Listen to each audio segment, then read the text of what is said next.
Okay. Testing. 1, 2, 3. Testing. 1, 2, and 3. All right. Post a comment.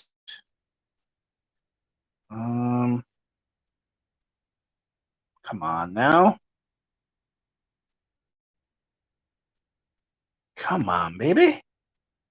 How can I get this going? I got to do it manually. Okay. Oh, what's up, everyone? Hope you could hear me. I'm going to do a little live stream tonight. It's giving me some trouble, so I got to do it manually. Should have known it was going to do that. Should have prepared for that, but I didn't. So now I got to get up and do it manually. Oh, it's always good. Let's see if I can do it. Da, da, da. Oh, okay. Let's see here. StreamYard /8RWYFA3669. Okay. HTTPS.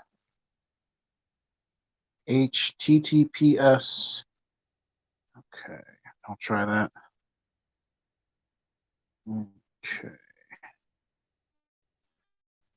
All right. I'm kind of trying to do it manually here. HTTPS. Is it oh crap. Is it /? I just got to write the whole goddamn thing. What's wrong with me? All right. HT : // That's what it is. Okay. Wish I was good with technology, and I'm not. Okay. HTTPS : /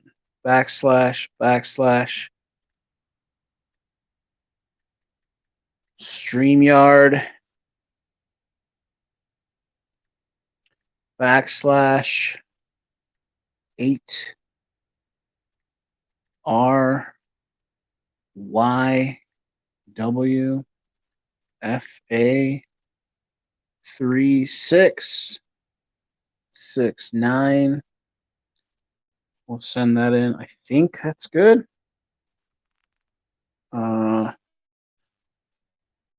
Let's see. Yeah, I don't know. Hey, One Fast Stack. Can you click on the stream? Can you click on the link and see if it works? I think it does. I just came right now from a stream. I just came from what's his name? Hamster, the ginger hamster. I just came from Van Maxwell's stream, but he had to end it or something like that. So I thought I would just make a stream and keep it going if anyone wanted to join. But having a hard time copying and pasting the link. So it's probably my fault, but I don't know. Let's see if we can get this going. Yeah, no, it's not working. Piece of shit. Okay. All right. Let's see what we got here. MGTOW Life. Hey, what's up, MGTOW Life? MGTOW Life, who are you? I've seen you around so many times. You got a channel, right? It says it can't open link. Okay, I'm gonna go back in. I'm just gonna write the whole damn thing out because I fucked up probably. Okay, let's see again. HTTPS :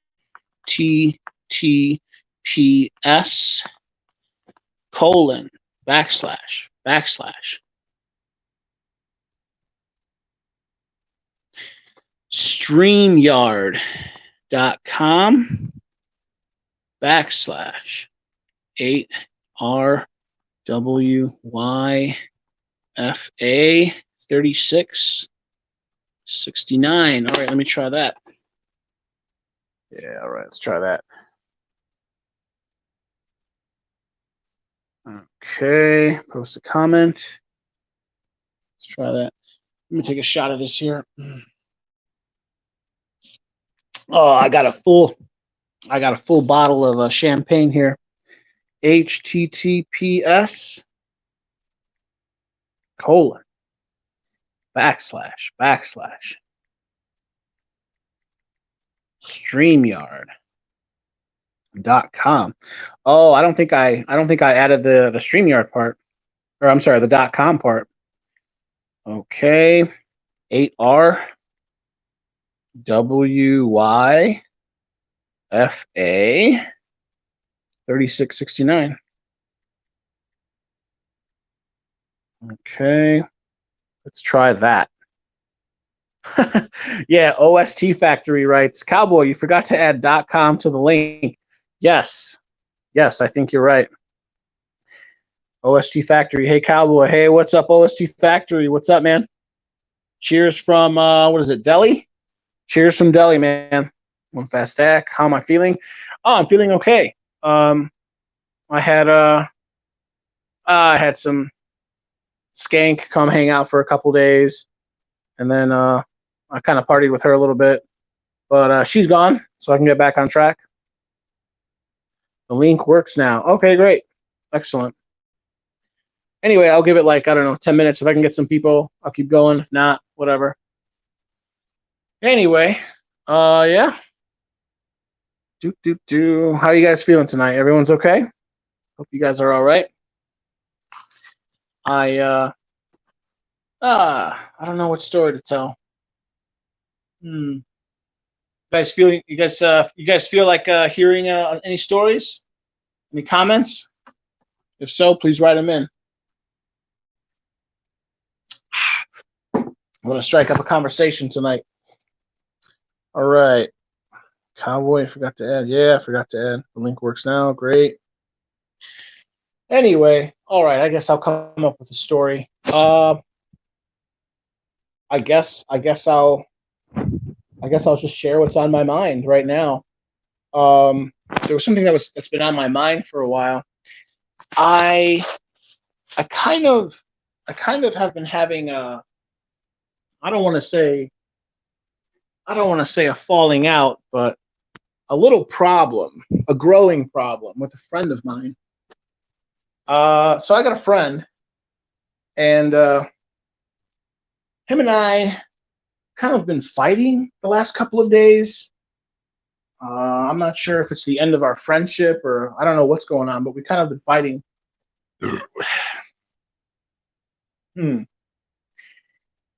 He's running for political office, and I just noticed he's been acting really strange lately. Seems like his head has gotten bigger. Like I don't know. Frankly, I'll just get right to the point. He's kind of been a little disrespectful towards me lately, and I don't think he sees it. And I think that his ego has been growing like out of control. And it's just been growing and growing, and it kind of crescendoed a couple days ago.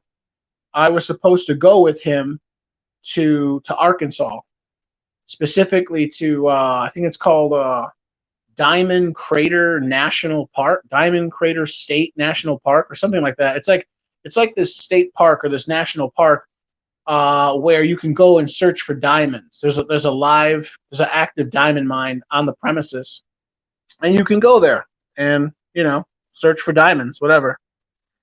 Anyway, so yeah, he tried to convince me to go with him. I said first, yeah, maybe, and then okay, I agreed to go. But then at the last minute, I told him, you know what, I'm not interested. It's not working out, and I canceled on him. But that's not really the full story. As I've been getting to know him, I don't know. I've just noticed a lot of like inconsistencies, a lot of things that are not very congruent with who he says he is. I'm not saying I don't like him. I like him. I just, as time has gone on, I don't trust him as much, and I wanted to share some of that. So, okay, so here's the deal. I've known this guy for a year, maybe a little bit more than a year, and he comes off as pretty cool, pretty on the level. He's conservative, I guess, but I've just noticed a lot of, probably if I were to make a total list of incidences, I've probably noticed at least like 10 separate times where he comes off as I don't know, like he's kind of sneaky. He's always pumping me for information. It kind of makes me feel like he's building a dossier on me and everyone around me. So, I'm not going to tell you his name, but he's a friend of mine. He's running for political office. I met him a year ago, and I got to know him. I don't know. Now it's gotten to the point now where I just don't think I trust him. So, but anyway, I don't know. Let's see what we got here. Sure, story time. All right. John the Recluse, what happens to some people who see themselves in a more important position? Yeah, right. So I'm going to sort of develop that idea right now.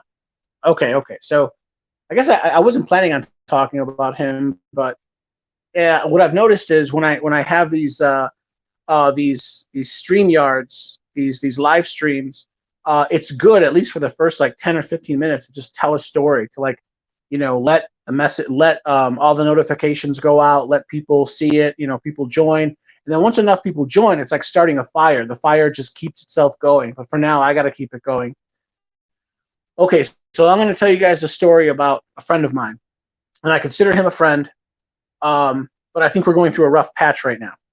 I'm going to call him Dildo Man. That's right, you heard it, Dildo Man. Okay, so I met Dildo Man over a year ago. I met him at work. I had no idea at the time that we'd become friends, but you'd be surprised. Just randomly, you can develop friendships with people. I met him. The friendship, we became fast friends. And then as weeks turned into months, we became closer friends. I've invited him to my home.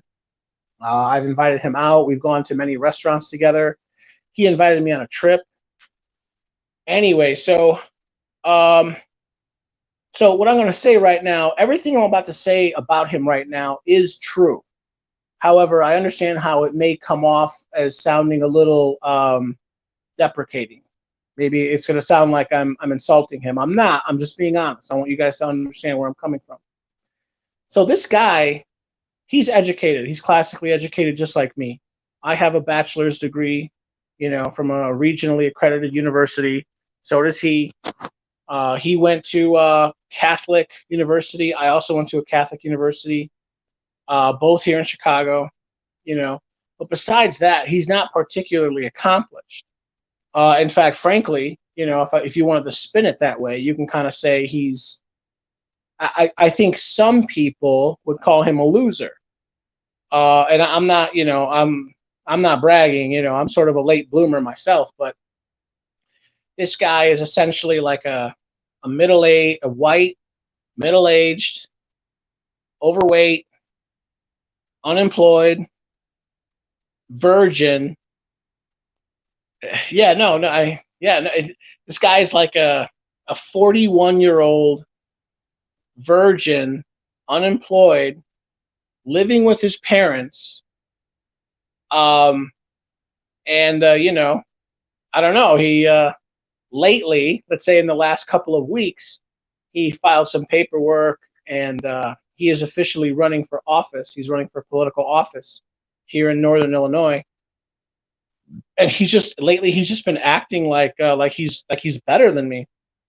And frankly, he's been behaving in a way that I would consider a little, I don't know, disrespectful, kind of like a jerk. Anyway, yeah. So we became friends. I got to know him, and just in the last couple of weeks, like him and I were supposed to go on this trip. I canceled at the last minute, and he got real mad at me. And I explained to him, now wait a minute, you and I had another trip planned, and you canceled on me. Him and I were supposed to go on this other trip a couple weeks before that, and he canceled on me on the last minute.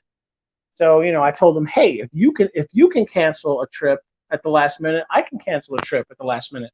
But he didn't really accept that as like a he didn't really accept that as like a viable as a point of argument. which tells me that he's sort of, he has this idea that, you know, double standards. Hey, if he wants to cancel on me, that's cool. But if I cancel on him, whoa, wow, hey, that's unacceptable. That's unfair. Well, why is that? Is he any better than me? I don't think so. Like I just said, who is he? Again, I'll just say it again. If you want to spin it this way, he's this middle-aged, unemployed, overweight,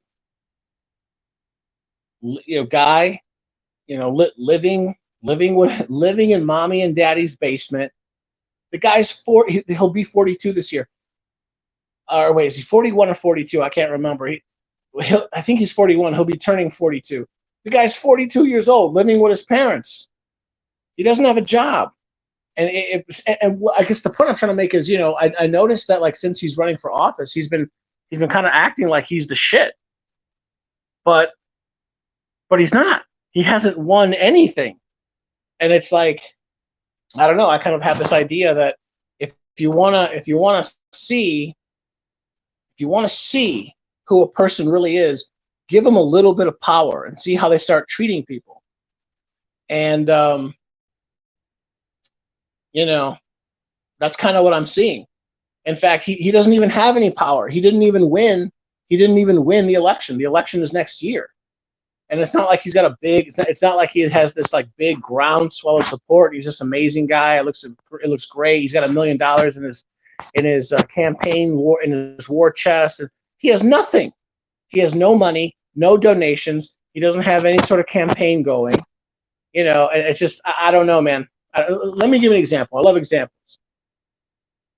He calls me today. I don't call him. He calls me. And he says, Joe, let's go for a beer. And I said, no, I'm all right. But if you want, we can go get something to eat. And then he agrees. And then he sets the time. He says, how about 7 p.m.? And I say, sure. 7 p.m. That sounds good to me. Let's do it. 7 p.m. Well, guess what? I go shopping. I do some light shopping. Then I go to the gym afterwards. It's about 7, and I text him, and I say, okay, I'll be right back at my apartment right around 7. We'll meet up. We'll get something to eat. He doesn't respond to me, so I see that as sort of like a passive aggressive thing, and so I text him. I say, hey, are you coming? He's like, yeah, and I say, okay, where are you? He's like, oh, I'm still at home. And so it's past 7. It's like, I don't know, 7:15 at this point. And, I don't really see that as acceptable behavior. If you say that you're going to be somewhere at a certain time, if you make a social engagement with someone, it is your moral obligation to keep that, show up to work on time, right? If you agree with someone to go somewhere, at a certain time, you show up at that time. Well, so he's running late, and he didn't text me, and so I text him and I call him. And he's like, "Yeah, I'm still at home." And I'm like, "Well, you're supposed to be at my place." He's like, "Yeah, whatever. I can be there at 8." And I was like, "Hey, man, what's your problem, man? Why are you talking to me like that?" He's totally talking to me with disrespect. I'm like, "Damn, dude." And he's like, "Yeah, no, you know what? I could be there at 8. You want me to come? Yes or no? Yes or no? Yes or no?" And he's just, I don't know, acting in what I would consider like a passive aggressive manner. And I explained to him, hey, I didn't call you asking to hang out with you. You called me. And why are you giving me this attitude? What did I do to you? And and I asked him, isn't it true that you said you would be here? Isn't it true you said you would be at my apartment at 7? Isn't that true? Yes or no? He wouldn't answer the question. He doesn't answer the question. He skips over it. I'm like, oh, okay, so you can't. And I called him out for that. I said, hey, you can't. I just asked you a straightforward fucking question. I can't get a simple answer to a simple question. But again, this is how passive aggressive behavior works. People they play these fucking mind games. And that was today. So I ended up canceling on him. And then I just ended up, I went to Walmart, did some shopping. In fact, I bought this bottle of champagne. Right now I'm the champ. I'm drinking a full 750 milliliter bottle of champ. Oh, it's like drinking 3 or 4 beers in one little container. Because a beer is like 4.5%, 5%. These are strong. These are like 10% or 12%. They're strong. One glass of wine is like 2 or 3, 2.5 beers. So anyway, yeah, and like continuing out, continuing in the same vein, what I was saying. Another example would be that was today. What was it? Oh, yesterday? Yeah, I think it was yesterday. No, no, no, no, no. No, it was like 2 days ago. I'm sorry, I can't remember. I can't remember. It was 2 days ago. Yeah, no, I'm sorry. It might have been 3 days ago. Him and I. Okay, here's another example of what I'm talking about. And I ended up stopping and thinking about it for probably close to half an hour, and I was able to bring up like 10 or 12 separate occasions where his behavior was what I would describe as selfish. I don't want to say narcissistic, but you know. So I'm not going to give you, all 10 examples, but I'll give you another one right now. I think it was 3 days ago. Yeah, that's right. Him and we went to a bar. Okay, it's the same thing. I don't call him. He calls me. He calls me. He says, Joe, let's hang out. I say, yeah, sure, man. I got nothing to do. I have nothing to do this evening. What do you want to do? He says, man, let's hang out. Let's go to a bar. I say, yeah, bro, let's go to a bar. Okay. And I say, I want to go to this one bar. He says, no, I don't like that bar. And I say, okay, well, let's go to this other bar. He says, okay. So he agrees to this one bar. We go there, and okay, there's this him and I and the bartender there end up having like a half-hour long conversation, and I just didn't like how he handled the situation socially. So much so that afterwards I pulled him aside as we left, and I sort of called him out, and I said, hey, I actually don't appreciate how how this evening went socially. I told him, I pulled him aside and I said, I kind of felt like you were being disrespectful to me. And here's what happened. So we go there. It's a place on Irving Park Road. It's a bar in Chicago, and there's a bartender there, and he likes her. He's attracted to her. She's kind of fat. Not kind of fat. She's really fat. She's really fat, but she's got nice big tits, and she has a pretty face.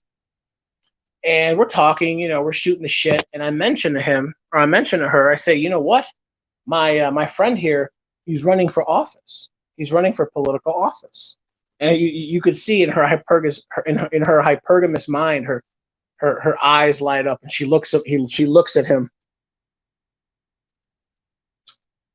and we start discussing, what he's doing and what he's running for, and then she mentions how her mother is very politically minded, and how her mother is connected with so and so and so and so, and they can do such and such for him, and so the two of them they end up talking.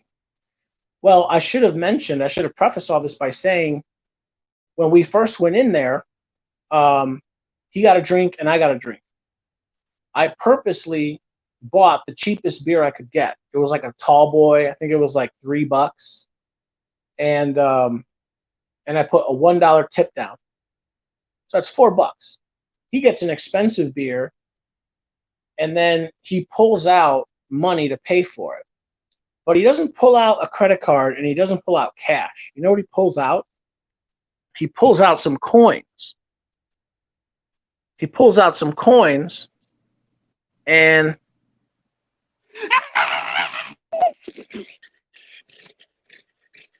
okay, that's weird. Hi, do I know you? This guy's looking weird. I don't think that's Jay. Jay, is that you? No, that's not Jay. This guy's weird. I'm gonna get rid of this guy. Jay, that is not you. Is that you, Jay? Oh my God, this is some kind of weird. Okay, I'm getting rid of this guy. Okay, let me get rid of this guy quick. Oh my God. I'm gonna see how do I get rid of this guy. Oh my God, who is this person? This is ridiculous. All right. Oh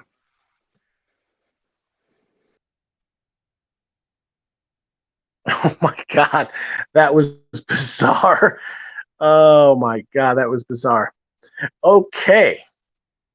That wasn't Jay MGTOW at all. I don't know what that was. That was an attack. Okay, that was very bizarre. Anyway, who was that guy? That was not Jay MGTOW at all. Damn. That's fucking weird. Okay. Did you guys see that? Like some weirdo. That looked like some freaking, I don't know, some sexually frustrated weirdo. Anyway, the point is, him and I go to this bar, and I get a beer, he gets a beer. I purposely buy a real cheap beer. I think it was like a Pabst Blue Ribbon Tall Boy for like $2 or $3. I also, I always throw down a dollar tip. He doesn't have a credit card. He doesn't have cash. He pulls out these dollar coins. Imagine rolling around with like, $30 in like Sacagaweas or, I don't know, Susan B. Anthony's or something like that. He's got these dollar coins. All right, let's see who we got here. I guess Polska Bob is here. Nice, that Polska Bob's in. What's up, Polska Bob? Hey, Cowboy, can you hear me? Can you hear me, bro? I can hear you. Until Polska Bob hears me, I'm sure he'll come on when he's ready. Anyway, so he pulls out these coins. Yeah, I can hear some lag too, unfortunately, but we'll try to smooth it out. Yeah, I'm playing some tunes on the jukebox. Yeah, I can hear you, but it's a little laggy, so we'll try to just keep the stream going for a couple minutes. Hopefully, it catches up. Do we got anybody on? Anyway, to finish that story, he pulls out these coins, and the guy's like Butterfingers. He imagine pulling out like 20 coins.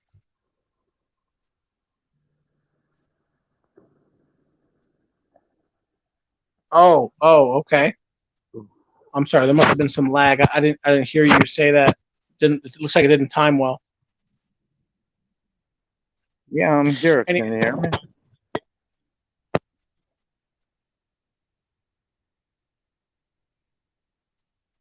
Polska, can you hear me? Yeah, I can hear you just fine. Can you hear me? Okay. Yeah, Polska, you know what I'm gonna do? I'm gonna kick you off the stream, and I'm gonna ask you to please jump back in. Please jump back in. For some reason, I noticed.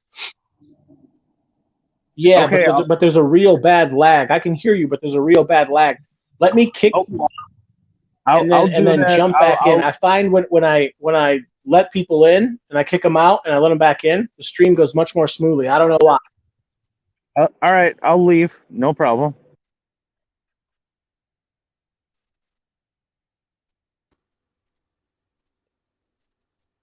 Yeah, hello, is this Thread? Yes, sir. How are you, Cowboy? Hello? You can't hear me? Yeah, but you're real faint. I can barely hear you. Can you speak a lot louder? Sure, I'll speak up. Is that too much? I'd say I can still barely hear you. Much louder, like 2-3 octaves higher. Well, that's practically yelling here. Oh wow, okay. I need to fix my mic. Okay. Yeah. I don't know. I don't know what's going on. My mic. Okay, that's fine. I'll tell you what. Take a couple of minutes, adjust your mic, and I'll finish the story. Right on. All right. So anyway, oh, by the way, I'm hearing some echo. What's his name?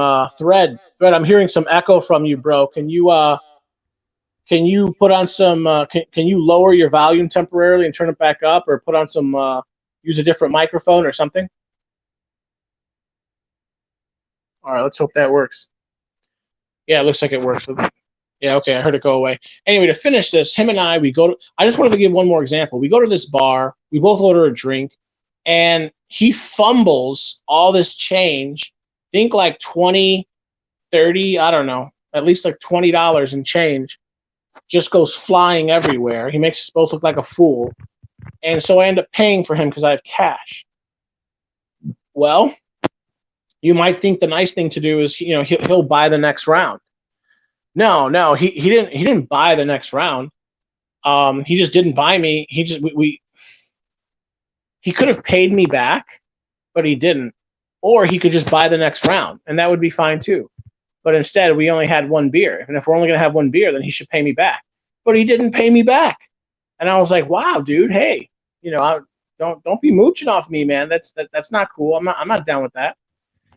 And then it gets even worse. Like I said, I introduced him to this girl. This girl, they're talking, and she's like, "Oh yeah, my family's political too, and like I know people that you can network with, and are you on LinkedIn? And here's this, and here's my number, and what's your number?" And, da, da, da. And I have no problem with that. But if he's going to be pushing his campaign during this little social meetup, it would be nice for him to buy me a beer, especially since I just bought him a beer. But I don't know. Maybe I don't know. Maybe I'm reading too much into it, but I don't know. I just kind of felt a little dissed, man. Felt a little dissed. So anyway, I wanted to share that. But it looks like there's enough people now on the stream where we could just start moving towards the stream. All right. Got John the Recluse here. What's up, John? Good to see you, bro. John the Recluse writes, that happens to some people who see themselves in a more important position. Yeah, I understand that. What I'm saying is he's not even in that position yet. He hasn't won the election, and he's going to be running as a Republican. And if you guys know anything about Illinois, it's solidly Democrat. He has no chance, in my opinion. But he's acting like he's a fucking big shot now. And it's like he's not even a big shot. So I don't know. All right, Poser writes, I have zero tolerance for that shit. Yeah, well, I guess I don't have much tolerance for it either because we've been fighting over it. All right, the Polish Pony. Hello, everyone. Hey, what's up, Polish Pony? I've never seen you before. Are you subscribed to my channel? I'm not sure. But yeah, please, if you are not, please check it out. Oh, he'll stab you in the back. Yeah, that's what I'm worried about. That's what I'm worried about, actually, frankly. I mean, and there have been many other instances where, again, it's not like one instance or two instances. At this point, I've known him for over a year, and I've seen many small examples where, he's always looking to cheat. He's always looking to get one over on people. He's always like, here, I'll give you another example. We went to a bar. This was, I don't know, a couple months ago. And we go to a bar, we order a beer, and the waiter, or I shouldn't say the waiter, the bartender, it's like time for the bartender to leave. So the bartender leaves, and a new bartender comes. And the new bartender had no idea that we had paid or not had paid. And, we could have easily just gotten away with not paying. But, me being like the honest dude that I am, for better or for worse, I'm like, hey, bartender, hey, new bartender, hey, we didn't pay. And he's like looking at me. He's like staring at me. He's like giving me the eye, like, hey, shut up. Hey, shut up. We can get a free beer. And I mean, I know it's not a big thing, but in my mind, it's like we shouldn't do that. But little things like that can give you a tell. They can give you a read into like someone, how someone really is. In my opinion, it came off as, he was trying to stiff the bar. He was trying to, take advantage of a situation and not have to pay, and I don't know. I don't know if I trust people like that. So I don't know. All right. Poser writes, politicians are scummy as hell. You have to be a psycho to run in them circles. Yeah, right. Right. It's interesting you mentioned that. Again, a couple of days ago when we were at the bar, the bartender said the same exact thing.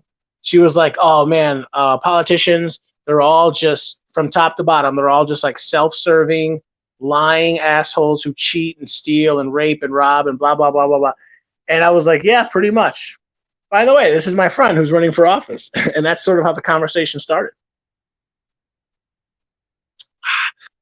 Anyway, for anyone new, I put in the I put in the link if you guys want to call in. Post Kebab, if you want to call in, please call in, man. Okay, let's see what we got here. Not Travis. Good girls out there. They are just very rare. Almost everyone I know who's married is pretty unhappy most of the time. All my married friends are always interested in my travels. Don't get married. Travis, I totally agree with you, bro. Couldn't agree more. All right, let's bring in Thread. Let's hope things have gotten worked out with his mic. Thread, are you there? Thread, can you hear me, bro? Okay, I don't hear anything from Thread right now. I see Post Kebab. Post Kebab's in. Let's see if I can add Post Kebab.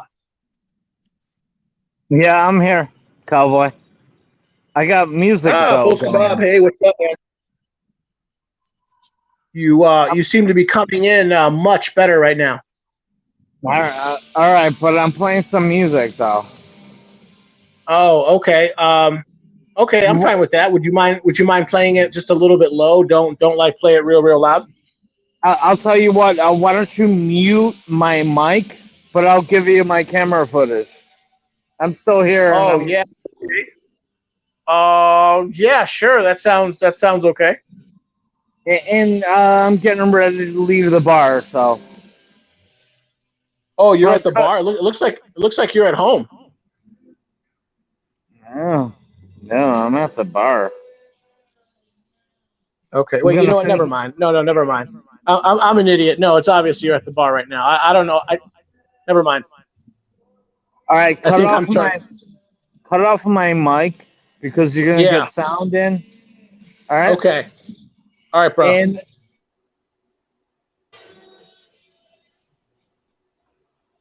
okay. Oh, Travis, you're right, bro. All right, Travis. Just about anything they do, they have to ask permission. LOL. Fuck that. Yeah. That's I don't like that about relationships. You gotta ask your significant other, and that's a drain. Hey, you guys hear me? Oh wait, I thought I just heard someone. Hello? Yeah, it's MGTOW Thread. Oh yeah, is this Thread? Yes. Oh man, I'm starting to hear you way better. I hear you way better right now. I found my headphones, my old mic and headphones. Oh yeah, bro. Oh, that's great. You're coming in loud and clear. Fantastic. Yeah, cool. Hey, I just wanted to share a little bit of my perspective as an older guy on politicians. And I look back into high school, and I remember, that some students would run for, student council and shit like that. All that stuff. And these were people that were young kids basically that were just trying to win popularity contests. And sure. they were, so most of them were just automatically popular because they were, good looking, they dress nice, they come from traditionally uppity families, that had money to buy them Jordache pants and the members only jacket and all that stuff. Sure. And there's not a lot that changes about them as they become adults. They don't really develop any real job skills.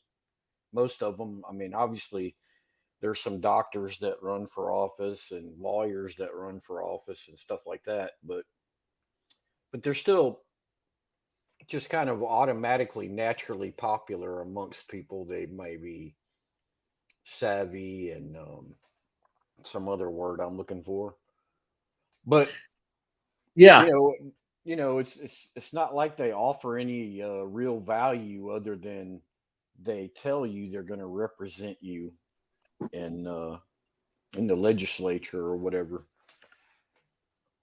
and so they're kind of just leeching off society. Sure.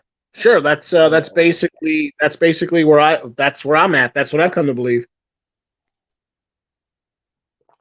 But and if you don't mind, I'm sorry. Go ahead. Older, just one more point. Being older and wiser, I look at almost all females that way automatically. until they prove otherwise, they're just another politician. And if I haven't met or spoken with any politicians. Well, I've met one politician in my life, Herman Cain. I didn't get to speak to him very long, but Well, before he actually, if you don't mind, if you don't mind, Thread. By the way, what's your name? What would you like me to call you? Just Thread or MGTOW Thread? just Thread. Most people just call me Thread on the internet. That's how they know Okay, me. I haven't been online in sure, a long time, or sure. in the Okay, manosphere. if you don't mind, I just because you sound like you're very good at your oration skills. You're very good at speaking. Um, would you mind? Can I have a basic interview with you? Do you have like 5 6 minutes to give me like an interview? Sure, ask me anything.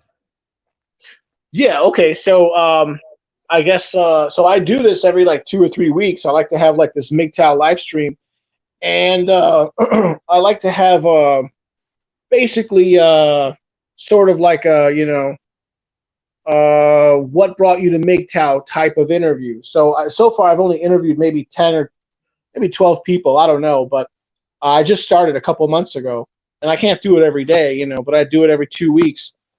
Um, Well, so I'll try to. if I could, I can answer that what's that? Sorry. question fairly quickly. Yeah. So like, basically all the information you care to share. Who are you?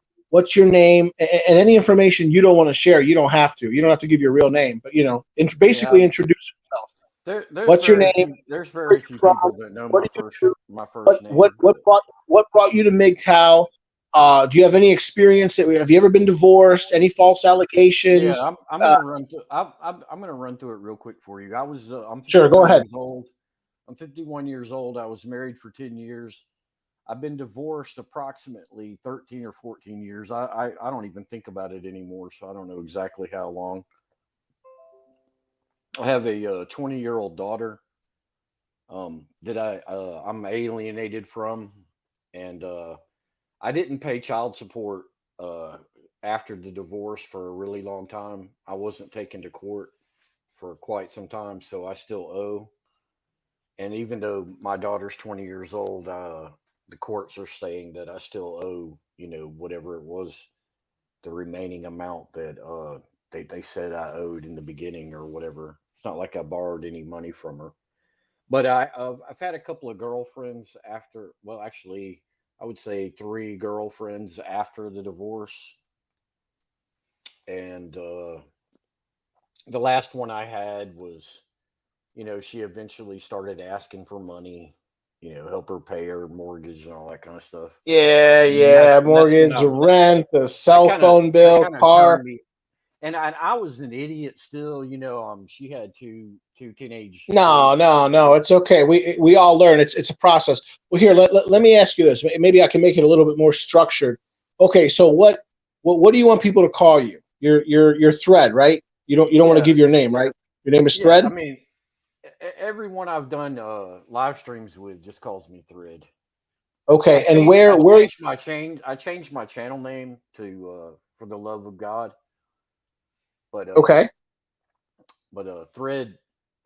I mean, it's like my second name. Yeah, Okay. I answer Where are you from, Thread? You almost sound like you're maybe from south of the Mason Dixon line. You got a southern draw?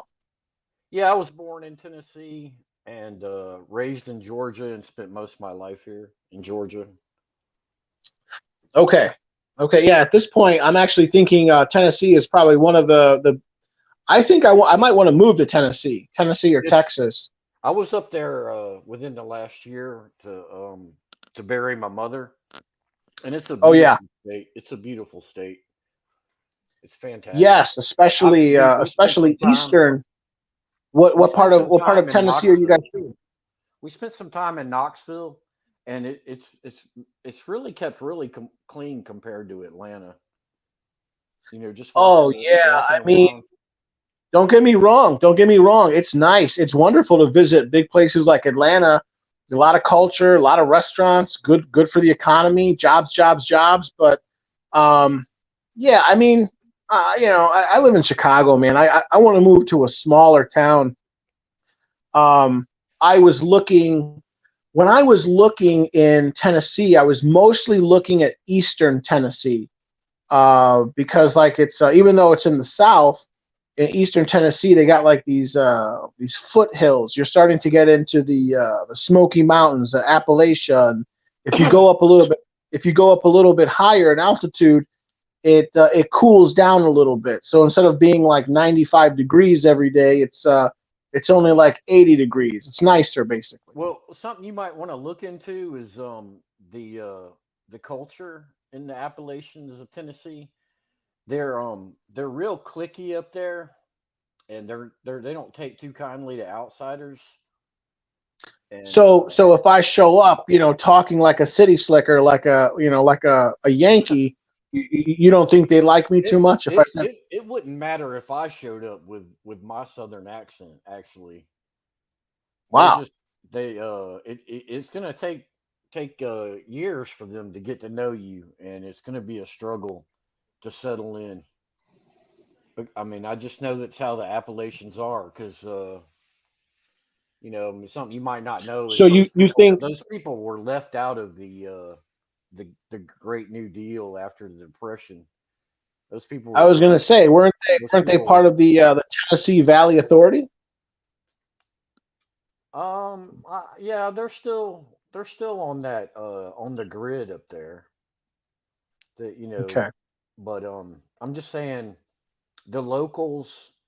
A lot of them are descendants of Civil War veterans, and Yes, I remember learning that apparently Tennessee, of all the states in the Confederacy, Tennessee fielded more soldiers than any other state. Did you know that? I did not. I did not. That Yes, sounds Tennessee, plausible for sure. more men from Tennessee were in the Confederate armies than any other state, even Texas.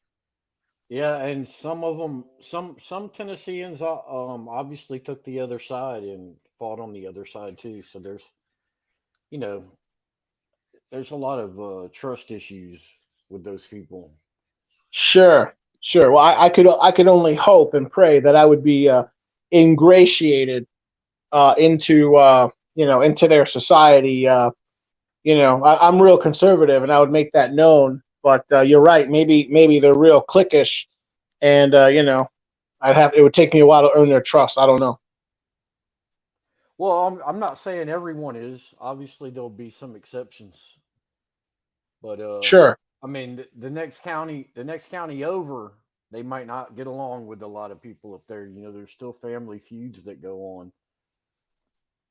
sure. You know, That's like the what's that? I can't remember. Was it the shootout at the OK Corral? The McAllisters versus the oh, I can't remember.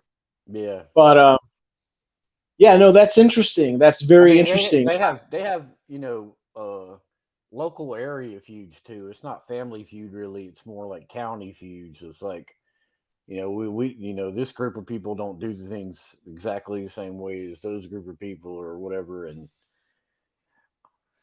But I mean, this is what's the firsthand problem? I mean, knowledge. This is they're this all is they're all firsthand knowledge. Christians. No, yeah, no, I'm very No, no, interested. there's I'm very, there's there are actually some Jews in the Appalachians up there too. oh, I didn't know that. I thought it was mostly like Christians, white, but not just white. Not It's just different types of white. When I think of Appalachia, I think of like the Scotch, Irish, um, yeah, English as well. But for some reason, I always think about the Scottish and the Irish, and they're a very fiercely independent people. They're the people who gave us NASCAR. These people would soup up their cars so they can outrun law enforcement because they were Absolutely. busy. Yeah, they were busy trading. That's They were making moonshine then they and they were started making money. making they started having races on the beach in Daytona Hmm. and started competing their cars against each other. Sure. Yeah, no, I But find that I all mean, very. there's the Appalachian Trail too. Lots of hikers will march the whole Appalachian Trail in one direction or the other or both. And a lot of those people will help people out, feed them and stuff like that. And then of course I'm sure there's plenty of them that don't have nothing to do with the travelers that walk that trail. Sure. Sure. Well, what I would be interested in is moving there and assimilating to the people there, at least the ones that would have me. And I must say, I find the girls from the South to be very beautiful. Although I'm a MGTOW, so I don't know if I'd be getting married or anything. But I don't know. I like Tennessee from what I've been looking at, particularly Eastern Tennessee. Western Tennessee, I don't think so. Memphis sounds terrible. It's real urban. It's real crime ridden. Sounds like trouble. Yeah, Yeah. you got some small little towns too. But I was looking Eastern Tennessee, like you were talking about Knoxville. Knoxville's a nice size. I think it's over 100,000 people. So, all the stuff that you'd still want in a smaller city, all the That's where amenities. my mother's family is from the Knoxville area. Sure. And my father moved, and his family moved from upstate New York to a small town in Tennessee called Sparta. Sparta. Sparta, Tennessee. That's where my parents were raising my older sisters before they moved to Georgia. Okay. Okay. That's fascinating. If you don't mind, I'd like to talk to you more about that. Are you in a hurry? If you have to go, I understand, but I'd love to talk to you more about that if you're not too busy. Sure, you can. We can go a little further. Okay. So of course, this is a MGTOW channel, of course, but part of what I talk about is I talk about many things. The main focus of my channel is obviously MGTOW and providing a what I call an alternative narrative to the feminist propaganda, the feminist narrative. But part of that is I tell men, I encourage men to improve their lives in all sorts of ways, getting in shape, your financial freedom, all that stuff.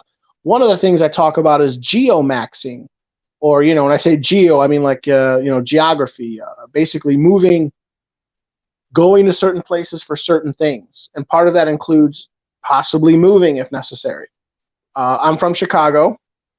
Uh, I went to a Catholic grammar school, Catholic Jesuit Catholic high school, Jesuit Catholic university, and then I transferred to a big state school in South Dakota. South Dakota is like over 700 miles west. So I lived, in a different part of the country, and then graduated, moved back. I moved back to the city. Then I moved out to the suburbs. Now I think I want to move out to. Now I think I want to move out of the state, and Well, I'm looking around. Go ahead. Go ahead. what's attractive to you about the Appalachians? The people and the politics. Um, I'm very, very unhappy with how what I see is like sort of like socialist or like collectivist politics here in Chicago. I think that taxes are really, really high. And then I look at places like, oh, what is it called? I think it's called like the Tri-City area in like the northeastern. There's many examples, but just one example in Tennessee. There's these three little cities in the northeastern part of Tennessee, and I'm looking at this property. It's like you can get a small. I can get like a duplex for 50 grand. 50 grand in Chicago. You can't touch a duplex for less than 3 or 4. If it's a nice area, if it's made of brick, in a comparable neighborhood, 400, maybe $500,000. Could you imagine paying $500,000 for a brick two flat? But in Tennessee, it goes for only 50, maybe 60. It's literally almost a tenth of the price. Well, the income is a lot lower there too, though. Well, maybe, but I'm a trucker. As a trucker, you can truck anywhere. Yeah, yeah, that's true. You So, need a but the teammate. point. What's that? I said, do you need a teammate? Like when you No. drive, I mean, you I don't could. do teams. Well, I mean, no, I've never done teams. Solo. Who knows? Who knows what the future holds? But yeah, no. As of right now, no. I don't. I don't do teams. Yeah. But there's more money in it. You know that. Well, I don't know. I mean, I'm not saying necessarily for me and you together, but I'm an electrician. I don't know if you can tell by my picture, but I do electrical work. But I was out today and I did a little bit of driving, and I drove by a place that does shipping, and they were talking about how they are hiring teams, and I was thinking, wow. I mean, maybe I want to be a truck driver now. Maybe. I And would maybe definitely and say then another thing that I've thought about in the past, it would be really cool to live in a duplex, which you brought up, right next right. door to another MGTOW. you know, Yes. Yes. See, so, and if they say. Go and ahead. we I'm lived sorry. in the same building, but not, we had our own places, and we were a trucking team. I, I don't There know. you It just go. seems like it'd be super cool. We would only need That'd be one super car. cool. We'd only And, need and, and one it would car. work. It would work for both of our lifestyles. If what if we did teams? I talk about this all the time. What you just brought up is another good idea that is just congruent with just overall MGTOW, overall kind of like freedom minded people. Like for example, what you just said. Let's just develop that idea for a second. And I promote this. I promote MGTOW. Have you ever seen my channel? Have you ever watched any of my videos? Oh yeah, I'm sub to you. I've been sub to you for quite some Oh, time. you are. Yeah. Okay. So, in some of my videos, I talk about how, you know, uh, MGTOW, we should form like a silent order. Some of us should meet. Like, for example, have you ever heard of Hamster? What's his name? James Von Maxwell? Absolutely, dude. I've been in the MGTOW community for 4.5, 5 years now. Okay. Yeah. Excellent. Excellent. Yeah. Me too. Maybe more like 6 or 7 years. But I've yeah, seen it I've looks seen like, I I've don't seen know. people come and go. I've seen Yeah. people Yeah. come and Right. go. Well, it looks like I'm going to meet Hamster next month. And Fantastic. yeah, yeah, I think he's coming through Chicago, and like I know, or I've met Pulse Kebab. I've met up at his. He's got like a club. He's got his own like dive bar. Him and his Was he boys hang out. was he at his place tonight when he was on your Yeah, stream here? Okay, that's yeah. cool. When I was first watching it, I was at first I thought I wasn't sure what I was watching. At first, I thought it was actually him at home. But yeah, and then he zoomed out, and I saw that he was still at the bar. Yeah, that's the bar. Okay, excellent. I didn't know that about Pulse Kebab. Yeah, yeah. He's Hey, he's a good guy. you know what, Cowboy, I don't know if it was Oh yeah. about right around 2.5, 3 years ago. I had some kind of fantasy idea of living in an apartment complex with every single tenant being a MGTOW. MGTOW. Yeah, yeah. So I wanted to I mean, return to it's that like real quick. if we're all the same philosophy, it's like, hey brother, how's your day? All Right. right, I don't got any more time. I got to go do some other stuff. Everybody just gets along. Everybody knows what's going on. Well, They that's the all thing. That's the thing. they all There will protect still each be other, feed each there will other. still be some minor disagreements, and that's normal. But since we have like an underlying similar philosophy, yes, ultimately there will be more congruency in how we think. There will be more consensus. There's going to be more harmony and less fighting, less infighting, because we all have the same basic tenets and the same basic beliefs. So Sure, yeah, no, man. I thought of that before. I just watched a great video of Terrence Pop with Hammerhand on, and Hammerhand doesn't drink, and Yeah, I Pop just is saw a that. big boozer, and I was like, man, this Yeah, is I a just great saw that. video. It's a great Yeah, I video. just saw that whole video. That was awesome. He's like, get this freaking beer out of my face. And then Yeah, yeah, I saw that whole and thing. That thing he's was awesome.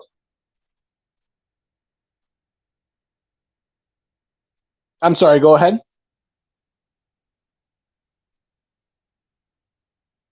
I'm sorry, Thread, are you there? Oh, Thread, I can't hear you. all right. How's that? Oh, I can hear you now. I can hear. I can hear you great now. Hold on. My That's computer. okay. That's okay. Take your time. And I was going to say, if you can speak a little bit louder, that would help me. But yeah. But if you were coming in fine. Headphones dropped out. Ah, I see. They're back now. Okay, excellent. Good, What good. I was saying is, Hammerhand was emulating Pop. He was. It was basically like a spoof, where he was. I would categorize it as a spoof, which is basically like a poor, impromptu, um, pretending to be Pop. Yeah, it was a parody. Parody. Sure. And yeah, no, it was great. I mean, I follow them both. I obviously I follow them both, but I tend to like Hammerhand more. I find Hammerhand to be more on the intellectual side and more on the political side, and I like Yeah. that. I think that Hammerhand has a little bit more of a political bent to him, and that's sort of where I come from. But yeah, so Well, I'm I definitely understand that, and I totally see the differences in the two guys, but I also almost equally appreciate Pop's experience in the military. oh yeah, oh, of course. Oh You man, know, mad like props. I mean, if I was in a situation where, the four of us were fighting against some lunatics together, I would be taking right, orders from Pop, not right, Hammerhand. right. Of course, we would all default. He would by default become the natural leader because through his many years of experience, and that's a really nice thing about men is like we do compete amongst ourselves for resources, for status, money, sex, all of it. But in any Uh, whenever there's crisis situations, we become extremely cooperative, and it's mostly based on hierarchy. So men like him just automatically rise to the top, and then he basically, like what you just said, in a crisis situation, he would become a natural leader. And imagine him, sitting at an office directing us like a general with walkie-talkies as we clear floor by floor with rifles or something. Yeah, no, I know what you're saying. Pop absolutely makes me laugh a lot more than Hammerhand. To me, the subject level gets more serious whenever I'm listening to Hammerhand. Right, But exactly. this guy could probably help you with help you get through some kind of depression, or if you're having trouble, with FAP or something. But Hammerhand would be much better at that than Pop. And the only reason we know these things about these guys is because we've been paying attention to them for quite some time. Sure. I like them both. I do. I just I openly and publicly admit I follow Hammerhand more closely because how he chooses to pursue MGTOW is more aligned with how I pursue MGTOW. I see it much more as like a political, a lifestyle that is suited to politically protect men. I think that men should be putting themselves in a situation of maximum political advantage, and that we're under attack. And I like how Hammerhand emphasizes that. While Pop and Blake, they how will you describe their outfit? They are more of a comedy almost outfit. Wouldn't you agree with that? Well, I don't think Terrence Pop holds back at all about telling you why they do their show. It's therapy for Pop, and they want to make each other laugh. They want to make other guys laugh, and it's medical. It's medical. They're laughter is really wonderful, and Sure, I agree. Comedy is therapy, as they say. yeah, and that's what they're doing. They're doing comedy and Yeah, that's true. I'll give them that. You're right. Don't get me wrong. I like them more than I dislike them for sure. So there's uh, plenty of great information in there. they do mix that in, which is great. I like that. Absolutely. if you don't mind, if I can turn the conversation a little back to you again, back to Tennessee, back to some of your experiences. Again, not to reintroduce you, but again, you're just you're Thread. You're a MGTOW. You've been a MGTOW for, you think you said like around 5 years. You're an electrician. Okay, you said you were married. I forget. Do you have any kids? Yes, I have one daughter. Okay, you have one daughter. I wouldn't say, And like I'm a father and she's my daughter. I just have an offspring out there. Is more okay, the so situation. can you talk about that for a little bit if you feel comfortable? So the way, because of the way you worded that, you almost make it sound like, are you estranged? Sure, yeah, absolutely. Okay, so The you court, don't the see your court, daughter. the court basically orders you not to say a disparaging word about the mother. But when she has full custody, there's no one there to stop her from, you know, uh, From disparaging you, from keeping you disparaging, from your child. defaming, saying whatever she wants about Sure. me. Right. So No, the woman, we all know, this is the community. Women have carte blanche to, run roughshod over any aspect of the relationship, even if it has to do with the child. Okay. So you don't, how old is your child? she's 20 years old. Oh, okay. So she's an adult. Has she made any attempt to reestablish a relationship with you? Nope, nope.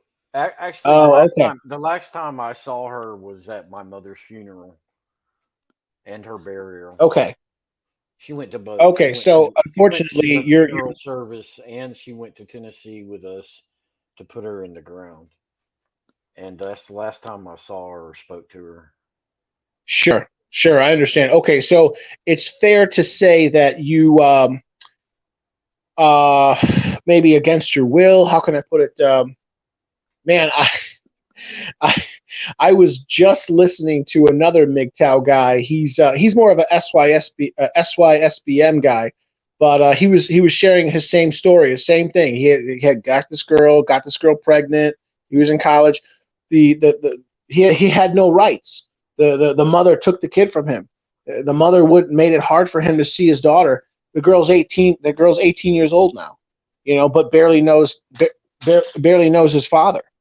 Um, okay, so during this time, your ex-wife was probably filling her mind with lies, and so now she hates you or doesn't like you or she doesn't want to be around you. When the real truth is, at this point, we have a mountain of scientific evidence. We have a mountain of scientific literature that shows that children statistically develop much better when they have their fathers in their lives. Uh, okay, so she doesn't try to be friends with you or anything like that. Well, let me give you a little bit of background. Let me go back further, like maybe before I was married, and give you a picture of who I was. And I'll just use some of our jargon. I was a white knighting simp beta, but I'm, of average height, 5'9.5", and I'm fairly good looking. And I know this because I've had a lot of girlfriends and gotten a lot of compliments. But I didn't No, know no, I get I didn't know it's true. I didn't know I was 75% Chad. You No, know, no, right, right. No, I understand that, right? In fact, you should talk about that for a second. Okay, so let's, you know, um, just but I recently there's was another channel I'm looking at called Horrormaxer, and yeah, it's all within the community, So there's nihilism, there's determinism, there's the black pill. So let's talk about you for a second. So I'm just going to ask you a couple questions. Just shoot off as quickly as you can. So you're white, correct? I'm Caucasian, white. Is that what Okay, you're and asking? you're 5'9", 5'9.5", right about there. Yeah. What color are your eyes? They're bluish green, like it's a Okay, green and mine blue are mix. green. I have green eyes. Okay, Mine are what color? mostly green, but there's a little blue splashed in. I got you. What color are your eyes? I'm sorry. What color is your hair? Um, I was born with pitch black hair. It turned blonde when I was around 5. I had blonde hair for a few years. Then it Okay, turned brown. that's Then it weird. turned brown, and now it's Yeah, kind yeah, of yeah. it's dark Like a and dark gray brown. Yeah, mostly. yeah, yeah. Yeah, yeah, yeah. It's No, I get. damn Yeah, no, salt and pepper it's now. it's usually the other way around, where you're born with blonde and then it slowly browns to dark. Like, okay, that's fine. Yeah, I was born with jet black hair. Now it's kind of like a dark brown. Yeah, okay, okay. Oh Um, yeah, we're what similar in about that way. what about your physique? Are you fat? You skinny? How's your musculature? I'm top heavy. My shoulders are decently wide. Okay, Um, so you're I've well got built. genetically, I have man boobs and a beer belly. What Oh no, you got the beer belly. the spare tire around the hips.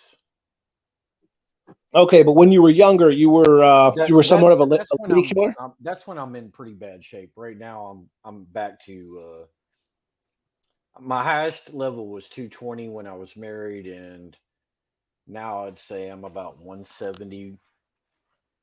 Oh, okay, 170 at 5'9". You're doing all right. Oh yeah, I mean I'm 51 years old and I still get compliments at the convenience Okay. stores by the young girls or whatever. How many how many how many children do you have? You just have that one child with that one woman? As far as I know, Okay. that's the only one that I know about. All right. Well, let me ask you this. What if you can please share with us a story? What would you say brought you to the MGTOW community? You say that you've been in MGTOW for at least 5 years. What did I mean? You got divorced. I mean, there's got to be at least one story out of that. Well, Were the you last caught girl, cheating? Was I she had cheating? girlfriends. I had Okay. girlfriends after the marriage. I had 3 girlfriends after the marriage, and I lived with a single mother for about a year on and off. I had another place to go when I didn't want to go there. And she started asking for money, and that's when I broke it off. I actually traveled for work and stayed away from her for a year. And I found out she started seeing another guy while I was out there. Of And course you did. when I came back to the area where I normally live after that year, I was just kind of like, you know, I actually believe in God, and I just got down on my knees, and I was like, just give it all to me, God. What's going on here? Show me the world the way that you see it. That's what I prayed, Okay. and it seems kind of kooky or whatever, No, no, but no, but no, no, no, about but not at about all. Not that's not kooky. but whatever what I don't know. About 2.5 weeks. I know it wasn't 3 weeks. I stumbled across Angry MGTOW, and Yeah, yeah. and I looked at some of his content. that dude used to make me laugh so much. He was so funny. He was But okay. I thought turns out, turns out he he was a little he was a little too overblown. well, I don't know. He would repeat the same things over and over again, and that was kind of Well, annoying. But he was still. I'm I thought it okay was with kind of that. funny.